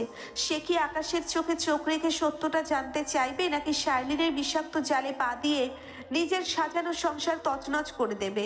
তা ভেবেই নীলা শিউরে উঠেছে। এক গভীর অস্থিরতা তার চারপাশকে গ্রাস করে নিচ্ছে। ভিডিওটি দেখার পর নীলার ভেতরেই সেই দাপুটি আর জেদি নীলা আবার জেগে উঠছে। তার মনে হচ্ছে আকাশ তাকে তার সরলতা দেখিয়ে আসলে বোকা বানিয়েছে। সে তখন রেগে মেগে ভেতরে ঢুকলো। ড্রয়িং রুমে আকাশ ঢুকতেই হাতের ফুলদানিটা সজোরে মেঝেতে আছাড় দিয়ে বলল, পকেটমার প্রতারক, তোমার সাহস তো কম নয় আকাশ। আমার বাবার টাকা নিয়ে তুমি ওই বাজারের মেয়ের সাথে ফুর্তি করছো? আকাশ চমকে গিয়ে লাফ দিয়ে সোফার উপর ওঠে। ওরে বাবারে ম্যাম, আপনি কি আবার কোনো অ্যাকশন মুভি দেখা শুরু করছেন? এই দামি ফুলদানিটা ভাঙলেন কেন? ওটার টাকা দিয়া তো আমার গ্রামের 10টা ফ্যামিলির 1 মাসের বাজার হইয়া যাইতো। নাটক বন্ধ করো। এই দেখো ভিডিও। আজ সকালে তুমি শার্লিনের সাথে কি করেছিলে? কেন তাকে চেক দিয়েছো? ম্যাম নীলা, সব কথা তো সব সময় বলা যায় না। সময় আসুক, আপনি নিজেই বুঝবেন। নীলা আকাশের কলার চেপে ধরে। সময় আসবে না, এখনই আমার চোখের সামনে থেকে দূর হও। আজ থেকে তুমি আবার এই বাড়ির চাকর। ডিরেক্টরের কেবিন ভুলে যাও। যাও গিয়ে ঘর মোছো। আকাশের খুব কষ্ট হলো। সে ভেবেছিল নীলা হয়তো তাকে একটু বিশ্বাস করবে, অন্তত একবার প্রশ্ন করবে, কিন্তু নীলা আবার সেই আগের অহংকারী রূপে ফিরে গেছে। আকাশ দীর্ঘশ্বাস ফেলে মনে মনে বলল, মানুষের বিশ্বাস এত ঠুনকো কেন নীলামণি? তবু আকাশ কিছু বলল না। সে মাথা নিচু করে ঘর মোছার বালতি নিয়ে এলো। দুপুরবেলা নীলা তার রুমে ল্যাপটপে কাজ করছিল। প্রচন্ড গরমে সে এসি ছেড়ে বসে আছে। হঠাৎ দেখলো আকাশ দরজায় নক না করেই ভেতরে ঢুকলো। তার হাতে 1 গ্লাস শরবত। নীলা চোখ রাঙিয়ে ওঠালো। তোমাকে ঘরে ঢুকতে বলেছে কে? শরবত নিয়ে বের হও। আরে ম্যাম, রাগ করলে তো শরীর গরম হয়। এই শরবতটা খান, মাথা ঠান্ডা হইব। আমি নিজ হাতে লেবু চিপসি। নীলা শরবতের গ্লাস নিতে গিয়ে ঝাড়ি মারলো, আর সাথে সাথে শরবতের অর্ধেকটা আকাশের শার্টে আর বাকিটা নীলার শাড়িতে গিয়ে পড়লো। নীলা চিৎকার করতে যাবে, কিন্তু আকাশ হঠাৎ করেই নীলার খুব কাছে চলে এলো। সে নীলার শাড়ির ভিজে যাওয়া অংশ নিচে রুমাল দিয়ে মুছতে শুরু করলো। কি করছো তুমি? ছাড়ো আমাকে। আকাশ নীলার চোখে চোখ রেখে গম্ভীর গলায় বলল, নড়বেন না। শাড়িতে দাগ পইরা গেলে তো আবার চিল্লাইবেন। আপনি যত বড়ই ডন হয়ে যান না কেন, ময়লা পরিষ্কার করার কাজ কিন্তু এই গদাইরেই করতে হয়। আকাশ নীলার চোখে চোখ রেখে গম্ভীর গলায় বলল। আকাশের নিঃশ্বাসের উষ্ণতা নীলার ঘাড়ে লাগছে। নীলা চাইছিল সরে যেতে, কিন্তু আকাশের সেই শান্ত চাহনি তাকে এক মুহূর্তের জন্য অবশ করে দিল। আকাশ নীলার কানের খুব কাছে মুখ নিয়ে ফিসফিস করে বলল, সন্দেহ কইরা তো অনেক দূরে সরাইয়া দিলেন, এখন একটু মায়া করলে কি খুব ক্ষতি হইব? নীলা ধাক্কা দিয়ে আকাশকে সরিয়ে দিল। বেশি রোম্যান্স করতে এসো না, যাও গিয়ে রান্নাঘরের থালা বাসন মাজো। আচ্ছা, যাচ্ছি। তবে মনে রাখেন, থালা বাসন মাজার সময় কিন্তু আমি আপনার ফেভারিট গানটাই গাইব। তখন আবার হাততালি দিতে চইলা আইসেন না। রাত তখন 12টা। নীলা বিছানায় এপাশ ওপাশ করছে। হঠাৎ দেখলো জানালার ওপাশে কে যেন নড়াচড়া করছে। সে ভয় পেয়ে চিৎকার দিল। আকাশ লাঠি হাতে দৌড়ে এলো। কই চোর, কই ডাকাত, কই? জানলার বাইরে কেউ একজন ছিল আকাশ। আকাশ জানালা দিয়ে মুখ বাড়িয়ে দেখে বলল, আরে ম্যাম, এটা তো চোর না, এটা তো ওই প্রতিবেশী বিড়ালটা। সেই মনে হয় আপনার ওই রাগী চেহারা দেখে ডরাইয়া কাঁপতাছে। ফালতু কথা বলবে না। তুমি আজ এখানেই থাকবে, মেঝেতে শও। মেঝেতে? কালকে তো এসি রুমে মশার কামড় খাইছিলাম, আজকে তবে আমি আপনার খাটের তলায় শুব?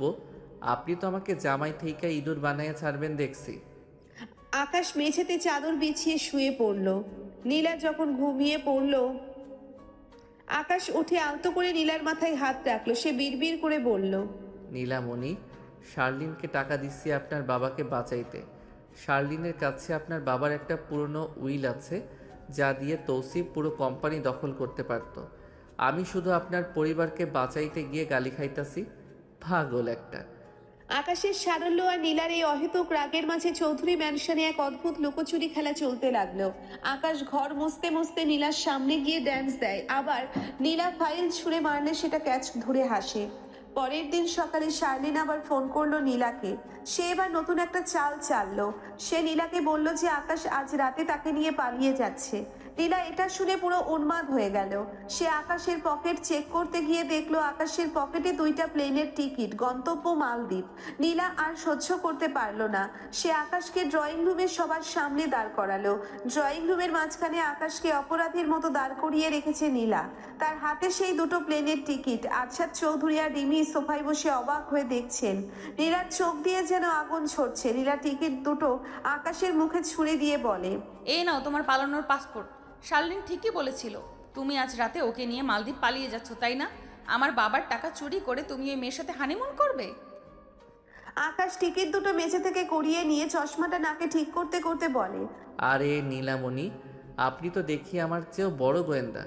পকেট চেক করা কি আপনার পুরনো অভ্যাস? টিকিট যখন পাইছেন তখন একটু ভালো করে দেখেন তো কার নাম লেখা। নাম দেখার কি আছে? শার্লিন আমাকে সব বলেছে। রিমি কাছে গিয়ে টিকিট হাতে নিয়ে বলে, আপু, এখানে তো শার্লিনের নাম নেই, এখানে লেখা আকাশ আর নীলা। ডেট তো আগামী পরশু। মানে আমার নাম কেন? ভাবছিলাম আপনার মেজাজটা তো সবসময় গরম থাকে, মালদ্বীপের ঠান্ডা সাগরে নামলে যদি একটু শান্ত হন। টিকিট 2টা অনেক কষ্টের টাকা জমায়া কাটছিলাম, সারপ্রাইজ দেব বইলা, কিন্তু আপনি তো আমারে চোর বানাইয়া দিলেন। এখন এক কাজ করেন, টিকিট 2টা দিয়া ওই শার্লিন আপার সাথেই জায়গা, সে অন্তত আমারে চোর কইব না। নীলা একদম চুপ হয়ে গেল। নিজের বোকামি আর সন্দেহের জন্য তার এখন মাটির সাথে মিশে যেতে ইচ্ছে করছে। রিমি আর আরশাদ সাহেব আড়ালে হাসছেন। আকাশ গটগট করে সিঁড়ি দিয়ে ওপরে নিজের ঘরে চলে গেল। নীলা অপরাধ বোধ নিয়ে আকাশের পিছু পিছু তার ঘরে ঢুকলো। আকাশ ঘরে ঢুকে নিজের লুঙ্গি আর গামছা নিয়ে গোসলে যাওয়ার প্রস্তুতি নিচ্ছে। নীলা ঘরে ঢুকে দরজাটা বন্ধ করে দিল। আকাশ শোনো, আই এম সরি, আমি আসলে শার্লিনের কথা একটু... আকাশ শুনতে না পাওয়ার ভান করে গান গাইতে শুরু করলো। ওরে নীল দরিয়া আমায় দিস না রে দেউরিয়া। নীলা আকাশের সামনে গিয়ে পথ আটকে রাখে। গান থামাও, আমি কথা বলছি তো। আমি তো জানতাম না তুমি আমার জন্য টিকিট কেটেছো। তুমি ওই চেকটা কেন দিয়েছিলে তাহলে? চেক দিছি কারণ আপনার বাবার ওই পুরনো উইলটা সারাদিন চুরি করছিল। ওটা ফেরত না আনলে তৌসিফ কোম্পানি দখল কইরা নিত। আমি টাকা দিয়া ওটা উদ্ধার করছি। এখন আপনার যদি মনে হয় আমি চোর, তবে পুলিশ ডাকেন, আমার হাত করা পরান। নীলা আবেগে আপ্লুত হয়ে আকাশের খুব কাছে চলে এলো। পুলিশ ডাকবো না, আমি তোমাকে অন্যভাবে শাস্তি দিব। নীল হঠাৎ করে আকাশের শার্টের কলার ধরে ওকে নিজের দিকে টানলো। আকাশ হকচকিয়ে গেল। নীলার চোখের সেই জেদ এখন ভালোবাসায় রূপান্তরিত হয়েছে। ম্যাম ম্যাম ম্যাম ম্যাম কি মারবেন নাকি? গামছা কিন্তু হাতেই আছে।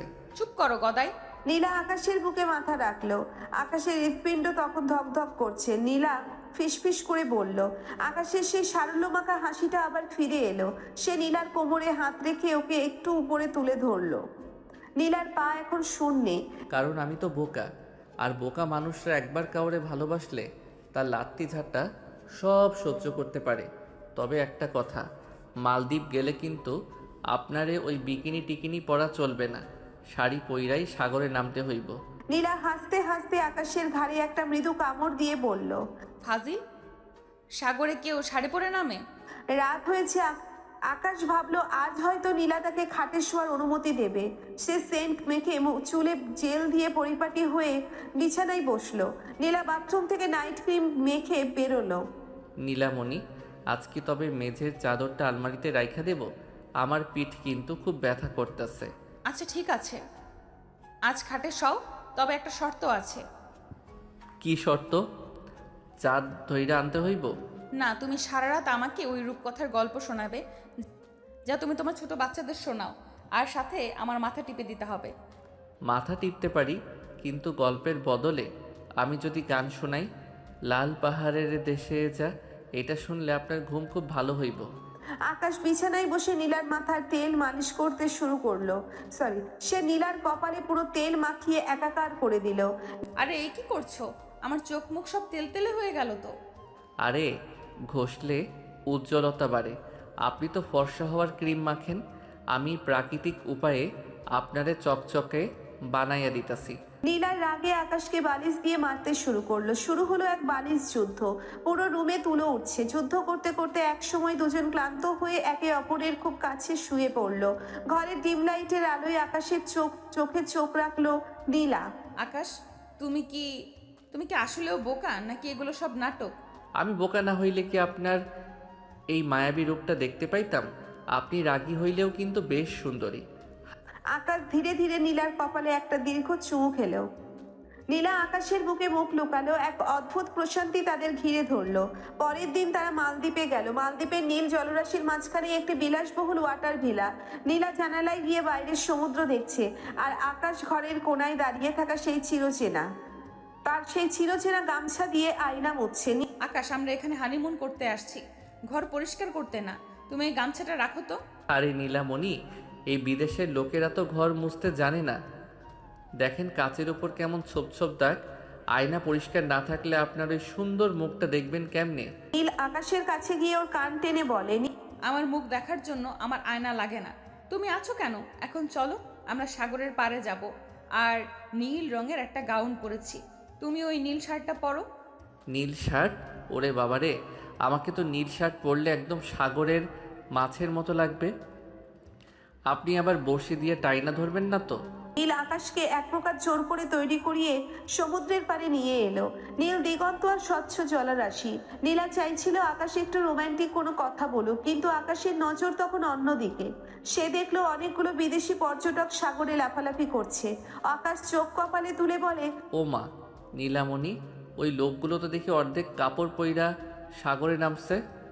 এদের কি লজ্জা শরম নাই? আর ওই দেখেন একটা বিদেশি লোক তার বউরে কোলে নিয়ে ঘুরতেছে।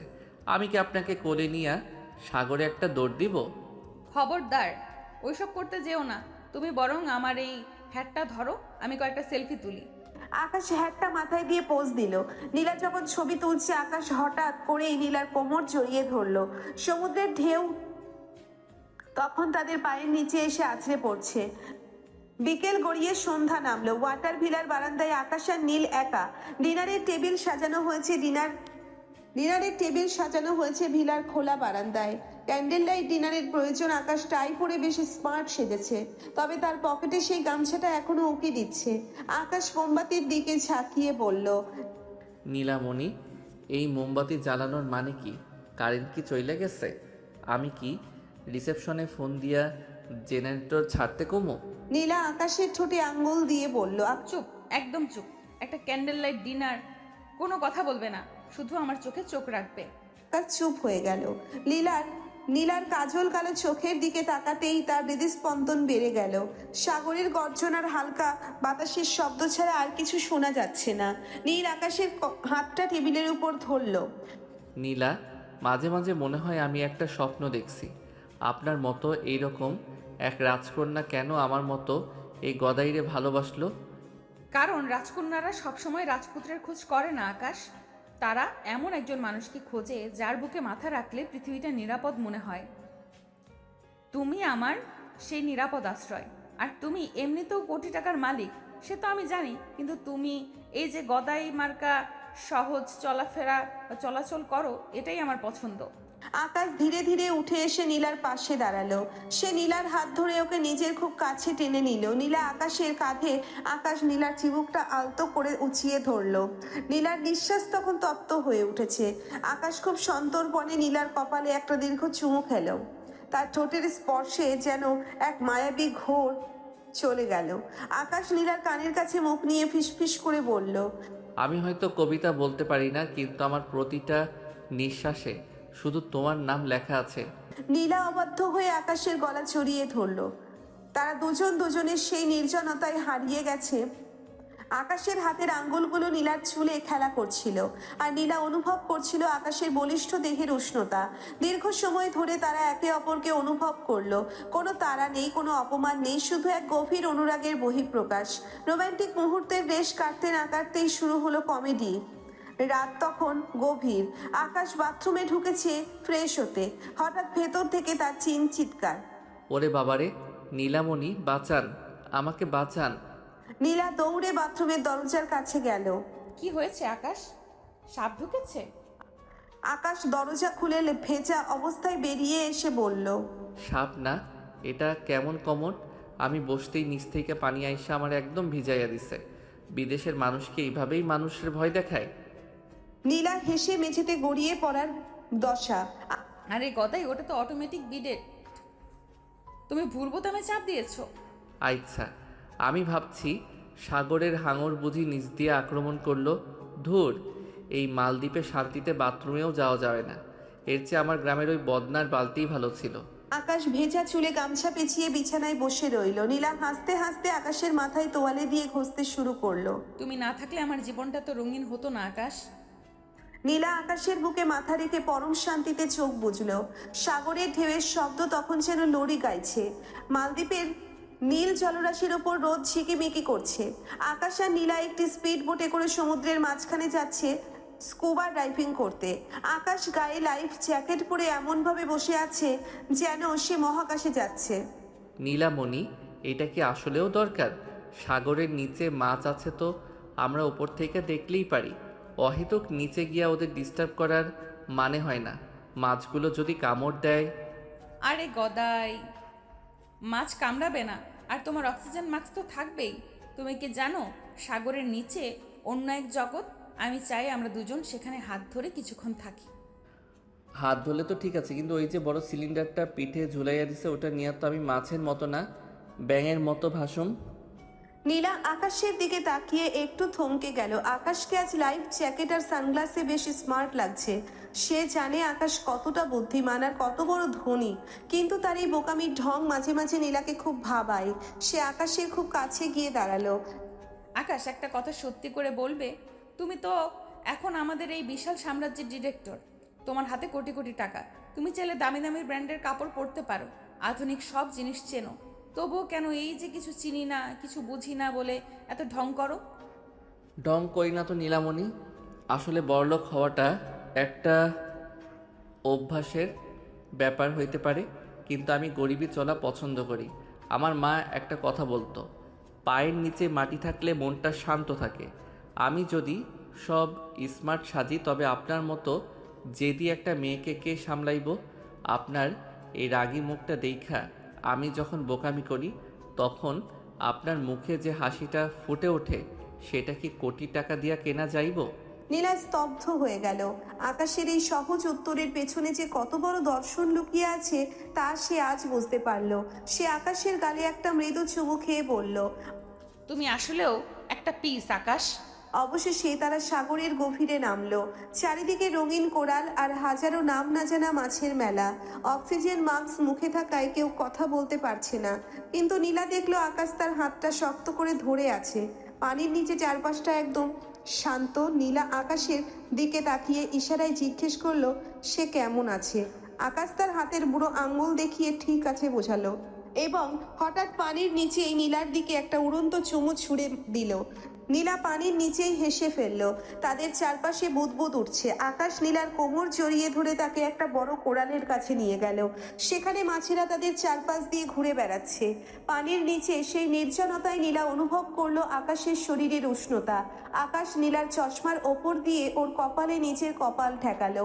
কোনো কথা ছাড়াই সেই মুহূর্তে তাদের মাঝে এক গভীর ভালোবাসার বিনিময় হলো। মনে হচ্ছিল সময় যেন থমকে গেছে। সাগরের নিচ থেকে উঠে আসার পর আকাশ পুরো চাঙ্গা, কিন্তু ডিনারের সময় আবার শুরু হলো তার কমেডি। তারা একটা আন্ডার ওয়াটার রেস্টুরেন্টে বসেছে। চারপাশেই কাজ, আর তার ওপাশে বিশাল সব মাছ সাঁতার কাটছে। আকাশ মেনু কার্ড দেখে কপাল কুঁচকে, নীলামণি, এরা কি সব কাঁচা মাছ খাওয়ায় নাকি? এই যে সব সুশি টুসি লিখছে, এগুলো তো জাপানি মাছের নাম। আমার তো পেটে সহ্য হইব না। আরে না আকাশ, এগুলো দামি খাবার। তুমি তো বড়লোক হয়ে গেছো, একটু ট্রাই করো। বড়লোক হইছি বইলা কি পেট নষ্ট করুম? আমি বরং রিসেপশনে গিয়া বলি যদি একটু ডাল ভাত আর আলু ভর্তা পাওয়া যায়। আর ওই দেখেন একটা বড় হাঙর আমার প্লেটের দিকে কেমন কইরা তাকায় আছে, ওরে কি একটা টুকরা দিমু নাকি? আকাশ, মাছ তোমাকে দেখছে না, তুমি মাছকে দেখছো। চুপচাপ বসে এই চিংড়িটা খাও। আকাশ চিংড়ি খেতে গিয়ে চামচ দিয়ে খোঁচা মারলো, আর অমনি চিংড়িটা লাফ দিয়ে পাশের টেবিলে এক ফরাসি দম্পতির গ্লাসের ভেতরে গিয়ে পড়লো। সরি ভাইজান, আমার চিংড়ি মাছটা মনে হয় আপনার ড্রিঙ্কস দেখা লোভ সামলাইতে পারে নাই, ওরে ফিরাইয়া দেন, আমি আবার বাটিতে রাখতাছি। ফরাসি ভদ্রলোক হ্যাবলা হয়ে তাকিয়ে রইলেন। নীলা লজ্জায় টিস্যু দিয়ে নিজের মুখ ঢেকে হাসতে লাগলো। এরপর তারা ভিলাতে চলে যায়। রাতে ভিলার ব্যালকনিতে তারা বসে আছে। আকাশে প্রচুর তারা। নীলামণি, মালদ্বীপ সুন্দর ঠিকই, কিন্তু আপনার এই রাগটা না থাকলে আরও বেশি সুন্দর লাগতো। আমার রাগ তো তুমিই কমালে আকাশ। এখন তো আর রাগ হয় না, শুধু তোমার ওই বোকামি দেখে হাসি পায়। আকাশ নীলার মাথা নিজের কাঁধে টেনে নিল। সে নিচু স্বরে গাইতে শুরু করলো, এই পথ যদি না শেষ হয়। নীলা চোখ বন্ধ করে আকাশের বুকের ধকপকানি শুনতে লাগলো। সে বুঝতে পারছে এই সাধারণ ছেলেটাই তার জীবনের সবচেয়ে বড় অসাধারণ প্রাপ্তি। মালদ্বীপের ওয়াটার ভিলার চারপাশটা তখন অদ্ভুত নিস্তব্ধ। জানালার ওপাশে সমুদ্রের জলরাশি চাঁদের আলোয় রূপালী চাদরের মতো ঝিকমিক করছে। আকাশ বারান্দার রেলিং ধরে দাঁড়িয়েছিল। তার মনে এক অন্য রকম প্রশান্তি। ঠিক তখনই বাথরুমের দরজা খোলার শব্দে সে পেছনে ফিরে তাকালো। বাথরুম থেকে বের হওয়া নীলার দিকে তাকিয়ে আকাশের পায়ের তলা থেকে যেন মাটি সরে গেল। নীলার পরনে একদম হালকা ল্যাভেন্ডার রঙের একটি সিল্কের স্লিভলেস ড্রেস। তার ভেজা চুলগুলো একটি সাদা তোয়ালে দিয়ে মাথায় চূড়ার মতো করে বাঁধা। তোয়ালের ভাঁজ থেকে চুইয়ে পড়া দু এক ফোঁটা জল তার মসৃণ ঘাড় দিয়ে গড়িয়ে নামছে। সাবানের এক অপূর্ব সুবাসে ঘরটা ভরে গেল। আকাশ মন্ত্রমুগ্ধের মতো এগিয়ে এলো। তার চোখে মুখে তখন রাজ্যের ঘোর। নীলা ড্রেসিং টেবিলের সামনে দাঁড়িয়ে আয়নায় নিজেকে দেখছিল। আকাশ তার একদম পেছনে গিয়ে দাঁড়ালো। আয়নায় দুজনের চোখাচোখি হতেই নীলার ঠোঁটে এক লাজুক হাসি ফুটে উঠল। কিভাবে তাকিয়ে আছো আকাশ, যেন এই প্রথম দেখলে? আকাশ কথা বলল না। সে নিজের দুহাত দিয়ে নীলার কোমরের দুপাশ জড়িয়ে ধরল। আকাশের হাতের উষ্ণতা নীলার পাতলা সিল্কের পোশাক ভেদ করে শরীরে শিহরণ জাগিয়ে তুলল। সে নীলার কাঁধে নিজের চিবুক রাখলো। আকাশ খুব সন্তর্পণে নীলার মাথার তোয়ালেটা খুলে ফেলল। সাথে সাথে তার পিঠময় ছড়িয়ে পড়ল ঘন কালো ভেজা চুলের রাশি। আকাশ তার নাক ডুবিয়ে দিল সেই ভেজা চুলের ঘ্রাণে। তার হাতের আঙ্গুলগুলো নীলার কোমরের ভাঁজে আলতো করে বিচরণ করছিল। আকাশ নীলার ঘাড়ে ছোট ছোট চুমু আঁকতে লাগলো। প্রতিটি স্পর্শে নীলা যেন আরো বেশি কাবু হয়ে যাচ্ছিল। সে আকাশের বলিষ্ঠ হাতের ওপর নিজের হাত রেখে শক্ত করে চেপে ধরলো। আকাশের নিঃশ্বাস তখন নীলার কানের পাশে তপ্ত হয়ে আছড়ে পড়ছে। নীলামণি, বড়লোক হওয়ার জেদ আমি কোনো দিন করিনি, কিন্তু আপনাকে নিজের করে পাওয়ার জেদটা আজ আমার হার মেনেছে। আপনি আমার জীবনের সবচেয়ে সুন্দর পাওয়া। আকাশ নীলাকে আলতো করে নিচের দিকে ঘুরিয়ে নিল। নীলার চোখ দুটো তখন বুজে আসছে আবেশে। আকাশ নীলার চিবুকটা ধরে মুখটা একটু উঁচিয়ে ধরলো। নীলার ভেজা ঠোঁট দুটো কাঁপছে। আকাশ ঝুঁকে এলো নীলার দিকে। যখন তাদের ঠোঁট এক হলো তখন এক দীর্ঘ ও নিবিড় চুম্বনে তারা একে অপরের মাঝে হারিয়ে গেল।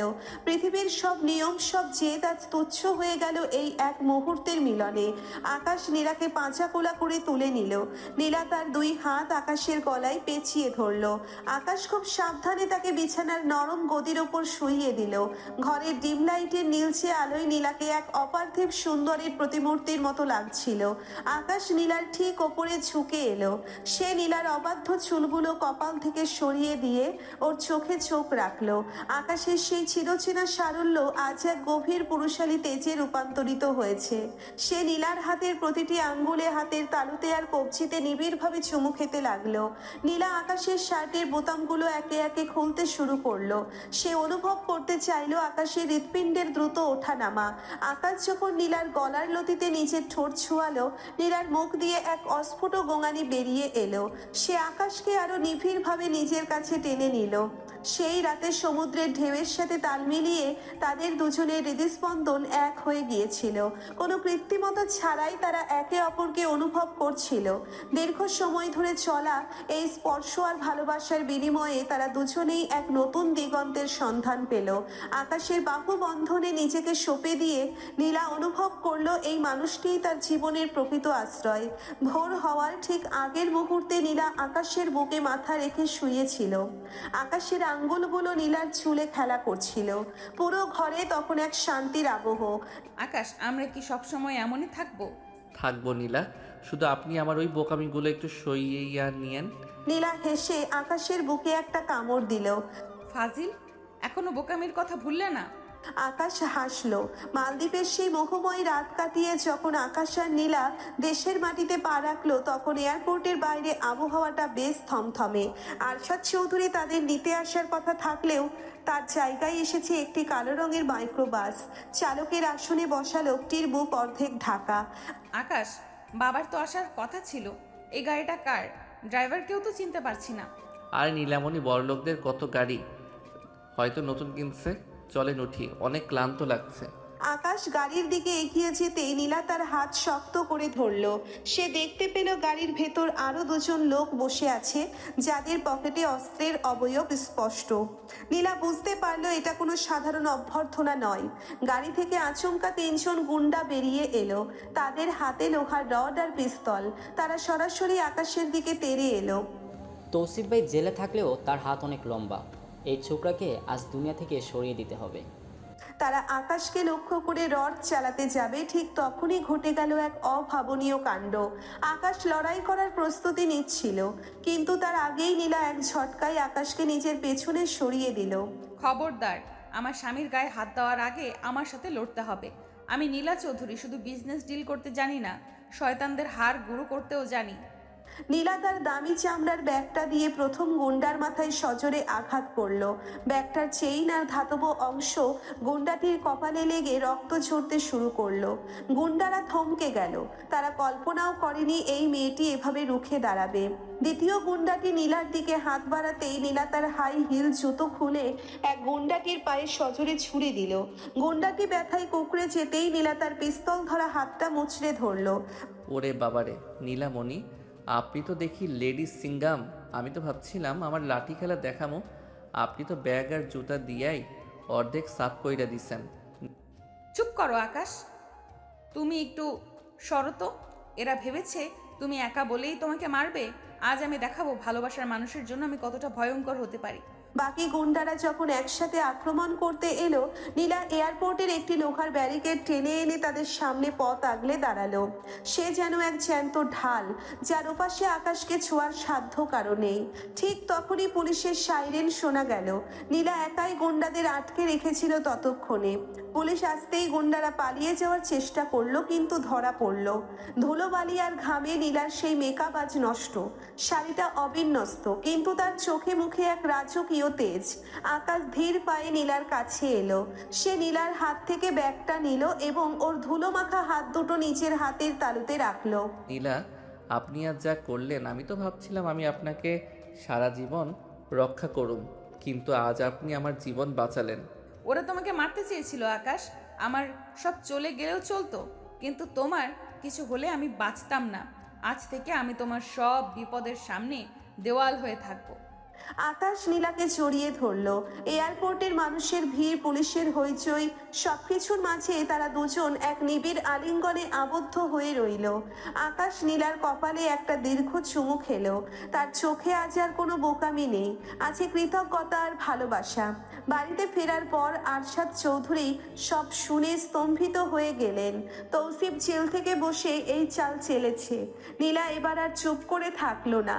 সে নিজের সব চেয়ে তার বুদ্ধি খাটিয়ে তৌসিফের সব বিজনেস পার্টনারদের সাথে মিটিং ডাকলো, কিন্তু তৌসিফের পিছনে আরো বড় কোনো শক্তি কাজ করছে। আসলে অফিসেরই এক বিশ্বস্ত লোক নীলার সব পরিকল্পনা তৌসিফের কাছে পৌঁছে দিচ্ছে। আকাশ এটা টের পেলেও নীলাকে কিছু বলছে না। সে চাইছিল নীলা নিজেই যেন এটার বিহিত করে। সেদিন রাতে নীলা ক্লান্ত হয়ে ঘরে ফিরল। আকাশ আগে থেকেই তার জন্য গরম জল আর ওষুধ রেডি করে রেখেছে। নীলামণি, আজ তো অনেক যুদ্ধ করলেন, এবার একটু এই পা টিপে দেওয়ার অনুমতিটা দেবেন কি? আমি কিন্তু ভালো মালিশ করতে জানি। নীলা হেসে আকাশের কোলে মাথা রাখলো। তুমি আমার সব ক্লান্তি দূর করার ওষুধ আকাশ। সারাদিনের ক্লান্তিতে কিছুক্ষণ পরই তারা ঘুমিয়ে পড়ল। সকালবেলা আকাশ ঘুম থেকে উঠে দেখলো নীলা বিছানায় নেই।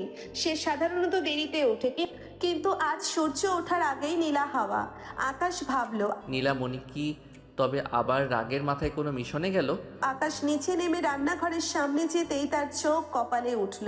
পুরো রান্নাঘরে আটা, ময়দা আর ডিমের খোসায় ভরে আছে, আর তার মাঝখানে দাঁড়িয়ে নীলা।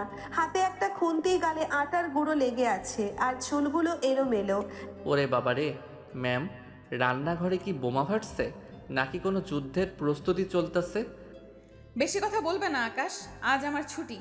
আমি ঠিক করেছি আজ তোমাকে আমি নিজের হাতে রান্না করে খাওয়াবো।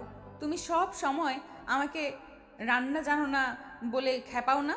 আজ দেখো নীলা চৌধুরীর হাতের জাদু। জাদু নাকি বিষাদ সেটা তো চিন্তার বিষয়।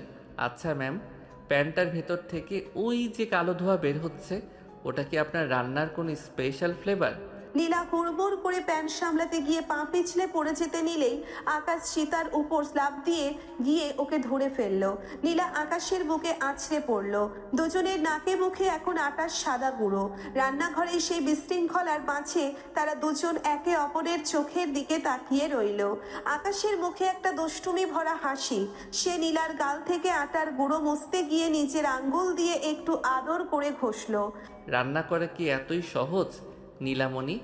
এর চেয়ে অফিসে গিয়া ফাইল সই করা অনেক ভালো। চলেন এই আটা মাখা অবস্থায় একটা রোমান্টিক ড্যান্স দেই। ও মাই গড, আমার প্যানকেক! ছাড়ো আকাশ, কেউ দেখে ফেলবে। আর দেখো তো আমার পুরো রান্নাটাই পণ্ড হয়ে গেল। পশু হয় নাই না, পণ্ড হয় নাই। চলেন আমরা দুজনে মিলে রান্না করি। স্বামী স্ত্রী মিলে রান্না করলে নাকি খাবারের স্বাদ বাড়ে। আকাশ একটা অ্যাপ্রন পরে নিল। সে নীলার ঠিক পেছনে দাঁড়িয়ে ওর হাত দুটো ধরলো। একসাথে তারা সবজি কাটতে শুরু করলো। আকাশ নীলার কানের কাছে মুখ নিয়ে বলল, এই যে টমেটোটা দেখছেন, এটা আপনার ওই রাগী গালের মতো লাল, আর এই কাঁচামরিচটা আপনার মেজাজের মতো ঝাল। তাই তাহলে এই শসাটা কার মতো? এইটা আমার মতো, একদম ঠান্ডা আর সতেজ। আকাশ নীলার ঘাড়ের কাছে নিচের নাক ঘষতে লাগলো। নীলা সুরসুরি পেয়ে খিলখিল করে হেসে উঠল। সে পেছনের দিকে হেলে আকাশের কাঁধে মাথা রাখলো। রান্নাঘরের গরমের মাঝেও এক হিমশীতল রোম্যান্স তাদের ঘিরে ধরলো। আকাশ হঠাৎ করে এক টুকরো শশা নীলার মুখে পুড়ে দিল।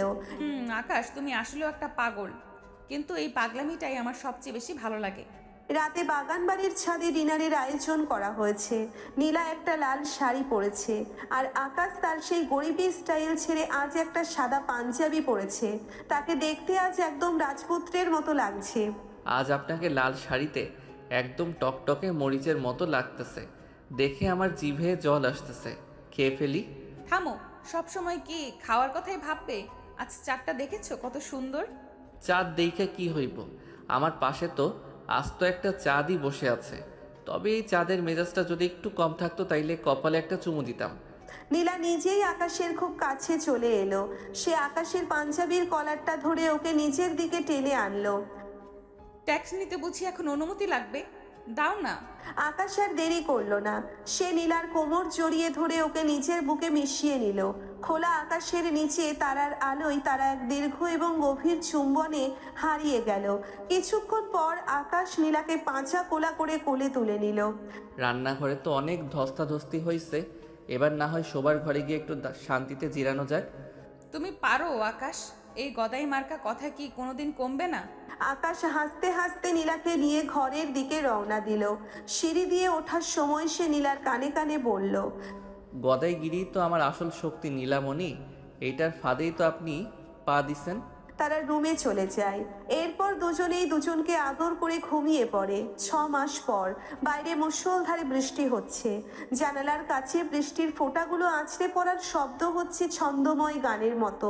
ঘরের ভেতর হালকা নীল আলো জ্বলছে। নীলা জানালার পাশে দাঁড়িয়ে বৃষ্টি দেখছিল। আজ তার শরীরটা কেমন জানি একটু ম্যাচ ম্যাচ করছে, মাথাটাও হালকা ঘুরছে। আকাশ ঘরে ঢুকে দেখলো নীলা জানালার গ্রিল ধরে দাঁড়িয়ে আছে। সে পেছন থেকে গিয়ে নীলার কাঁধের উপর দুহাত রাখলো। নীলামণি, বৃষ্টির দিকে তাকায়া কি ভাবছেন? আমি কি আপনার লাইফে এই বৃষ্টির মতো হুট কইরা আসছিলাম? না আকাশ, তুমি বৃষ্টির মতো আসোনি। তুমি এসেছিলে রোদের মতো, যা আমার জীবনের সব অন্ধকার আর জেদকে তাড়িয়ে দিয়েছে। কিন্তু আজ না আমার খুব অদ্ভুত লাগছে। অদ্ভুত মানে? আবার কি ঝগড়া করতে মন চাইতেছে? আমি কিন্তু এখন WWE লড়তে পারুম না, অনেক টায়ার্ড। না গদাই, আমার বারবার বমি বমি লাগছে, আর তোমার গায়ের গন্ধটা আজ খুব মিষ্টি লাগছে। আকাশ নীলার কপালে হাত দিয়ে দেখলো কোনো জ্বর নেই। সে নীলার মুখটা 2 হাতের তালুতে নিয়ে একটু ওপরে তুললো। নীলার চোখে আজ অন্য রকম এক মায়া। আকাশ নীলার কপালে পরম মমতায় একটা দীর্ঘ চুমু খেলো। শরীরে জ্বালা পোড়া নাই, কিন্তু আপনার এই চোখ দুইটা তো বলতেছে অন্য কথা। আপনি কি সারপ্রাইজ দেওয়ার ট্রেনিং নিতেছেন? আকাশ নীলাকে এক ঝটকায় পাচা কোলা করে কোলে তুলে নিল। নীলা হকচকিয়ে গিয়ে আকাশের গলা জড়িয়ে ধরলো। আকাশ ওকে বিছানায় শুইয়ে দিয়ে নিজেও পাশে বসলো। সে নীলার হাতটা নিজের ঠোঁটের কাছে নিয়ে আলতো করে কামড় দিল। লাগছে তো, তুমি সবসময় এমন করো কেন? ভালো না বাসলে কি আর কামড়ানো যায়?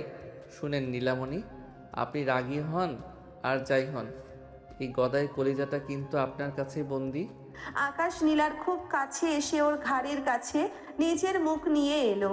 নীলা চোখ বন্ধ করে সেই উষ্ণতা অনুভব করলো। আকাশ আজ কোনো বোকামি করলো না, বরং এক নিবিড় আকুলতায় নীলাকে নিজের 2 বাহুর মাঝে পিষে ফেললো। দীর্ঘ সময় ধরে তারা একে অপরকে অনুভব করলো। বৃষ্টির রাতে তাদের ভালোবাসা যেন এক পূর্ণতা পেল। পরদিন সকালে নীলার শরীর আরো খারাপ হলো। আকাশ আর দেরি না করে ডাক্তার ডাকলো। আরশাদ চৌধুরী আর রিমি উৎকণ্ঠায় দরজার বাইরে দাঁড়িয়ে। ডাক্তার ঘর থেকে বেরিয়ে হাসি মুখে আকাশের দিকে তাকালেন। অভিনন্দন মিস্টার আকাশ, আপনি বাবা হতে চলেছেন। নীলা মা হওয়ার পথে। পুরো বাড়িতে যেন ঈদের আনন্দ নেমে এলো। আকাশ কয়েক মুহূর্ত স্তব্ধ হয়ে দাঁড়িয়ে রইল। সে দৌড়ে নীলার ঘরে ঢুকলো। নীলা বিছানায় হেলান দিয়ে বসে আছে, তার চোখে জল। আকাশ নীলার পাশে বসে ওর হাত দুটো নিজের কপালে ঠেকিয়ে দেয়। নীলামণি, এটা কি সত্যি? আমি বাবা হচ্ছি? আমার ঘরে একটা ছোট নীলা আসবে? নীলা আকাশের হাতটা নিজের পেটের ওপর রেখে, হ্যাঁ আকাশ, ছোট একটা গদাই আসবে যে তোমার মতোই সহজ সরল হবে। আমি চাই সে তোমার মতোই বড় মনের মানুষ হোক। গদাই হইলে তো হইছেই, আমি তারে ছোটবেলা থেকেই লুঙ্গি পরা আর লাঠি খেলা শিখামো। আর আপনার মতো যদি একটু জেদ পাই তবে তো আমাদের এই বাড়িটা কুরুক্ষেত্র হইয়া যাইব। কিছুক্ষণ পর থেকেই আকাশের নতুন রূপ শুরু হলো। সে এখন নীলাকে বিছানা থেকে এক পাও নামতে দিচ্ছে না। আকাশ হাতে এক বাটি ফল নিয়ে ঘরে ঢোকে। ম্যাম খবরদার, পা নামাবেন না। এখন থেকে আপনি হয়েছেন ভিআইপি প্যাসেঞ্জার, এই ফলগুলা সব খাইতে হইব। আরে আকাশ, আমি তো জাস্ট প্রেগনেন্ট, অসুস্থ না তো, আমি একটু হাঁটাহাঁটি করি। একদম না, আমি আপনার জন্য একটা হুইল চেয়ার অর্ডার দিছি, আর এখন থেকে আমি আপনার সব কাজ করুম, এমনকি আপনার মেকআপও আমি করাইয়া দিব। তুমি মেকআপ করাবে? আমার চেহারা কি তুমি সং বানাতে চাও? আরে না, আমি তো আর্ট করুম, আর্ট লাইনার দিয়া আপনার চোখের পাশে একটা ছোট প্রজাপতি আঁকা দিব। নীলা হেসেই খুন। সে বুঝতে পারলো জীবনের এই নতুন মোড়ে আকাশ তাকে রানীর মতো আগলে রাখবে। আকাশ নীলার পেটে মুখ ঠেকিয়ে ফিসফিস করে বলল, শোন রে ছোট গদাই, তাড়াতাড়ি আয়, তোর আম্মারে অনেক কষ্ট দিছি আমি, তুই আইসা ওনার সব দুঃখ মিটাইয়া দিস। নীলা আকাশের চুলে হাত বুলিয়ে দিতে দিতে ভাবলো সত্যিই আল্লাহ তাকে একটা হীরা উপহার দিয়েছেন। এরপর কেটে যায় বেশ কমাস। নীলার প্রেগনেন্সির এখন 6 মাস চলছে। এই কয়েক মাসে আকাশের জীবন একদম ওলট পালট হয়ে গেছে। সে এখন অফিসের ডিরেক্টর কম, নীলার সার্বক্ষণিক সেবক বেশি। নীলার মেজাজ এখন সেই পুরনো রাগী মুডের চেয়েও ভয়ঙ্কর। এই হাঁটছে তো এই কাটছে। রাত তখন 2:30টা, পুরো শহর নিস্তব্ধ। আকাশ নাক ডেকে ঘুমাচ্ছে। হঠাৎ নীলা তাকে জোরে একটা ধাক্কা দিল। আকাশ, এই আকাশ ওঠো, আমার এখনই কাঁচা আমার ভ্যানিলা আইসক্রিম খেতে ইচ্ছে করছে। কি হয়েছে নীলামণি?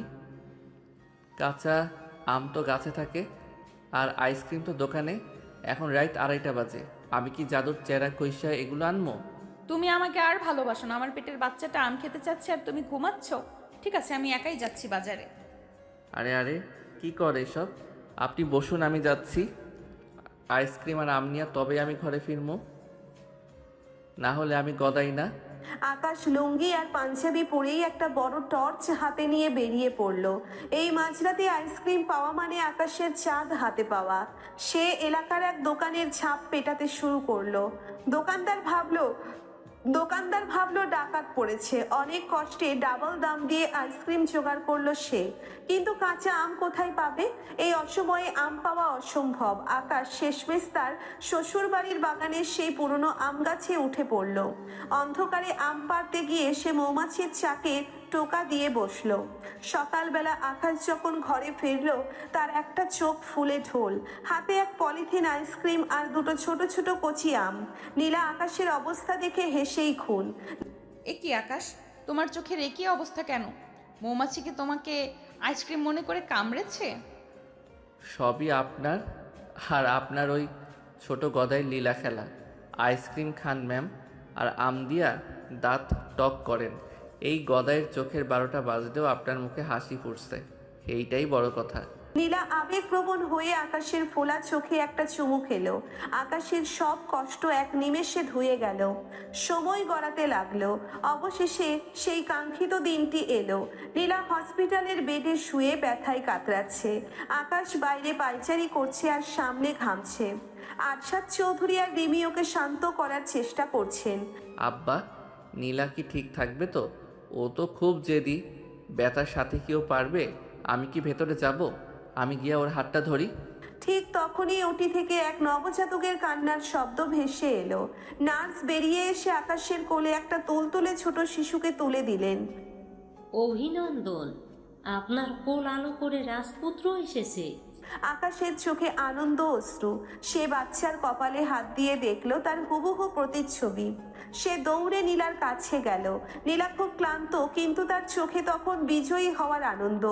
আকাশ নীলার কপালে মাথা ঠেকিয়ে দেয়। নীলামণি, আমাদের গদাই আসছে, একদম আপনার মতো নাক হইছে ওর। না আকাশ, ওর চোখগুলো একদম তোমার মতো। আমি চাই ও যেন তোমার মতোই বিশাল হৃদয়ের অধিকারী হয়। 5 বছর পর চৌধুরী ম্যানশনের বিশাল বাগানে একটা ছোট ছেলে ফুটবল খেলছে। তার নাম নীল। নীল খেলছে আর তার বাবা আকাশ তার পেছনে ঘাম মুছে দৌড়াচ্ছে।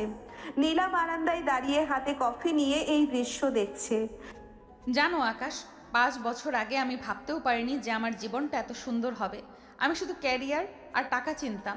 আরে বেটা, তোর মার রাগ তো আমি চিনি, তুই গোল দে, আমি না হয় ডিফেন্স করি। আর আমি শুধু মাটি আর মানুষ চিনতাম। আমরা দুজন দুই মেরুর ছিলাম বলেই তো আমাদের পৃথিবীটা আজ এত রঙিন। তুমি কি এখনো সেই গরিবি চলা পছন্দ করো? অবশ্যই, কারণ বড় লোকেতে তো অহংকার থাকে আর গরিবী চালায় থাকে ভালোবাসা। এখন চলেন গিন্নি, নীলমণির জন্য পায়েস রান্না করা হয়েছে, সবাই মিলে খাই। নীলা নিচে নেমে এলো।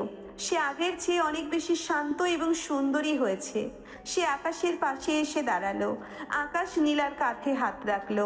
সূর্য ডুবছে দিগন্তে, আকাশের লালিমা ছড়িয়ে পড়েছে পুরো বাগানে। আকাশ, নীলা আর তাদের ছোট্ট সন্তান নীল তিনজনে মিলে বাড়ির ভিতরে ঢুকে গেল। গল্পটি এখানেই শেষ হলো, এক জেদি মেয়ের এবং এক সরল ছেলের অসাধারণ এক জয় দিয়ে। ভালোবাসা যেখানে থাকে সেখানে বোকামিও হয়ে ওঠে শিল্পের মতো সুন্দর।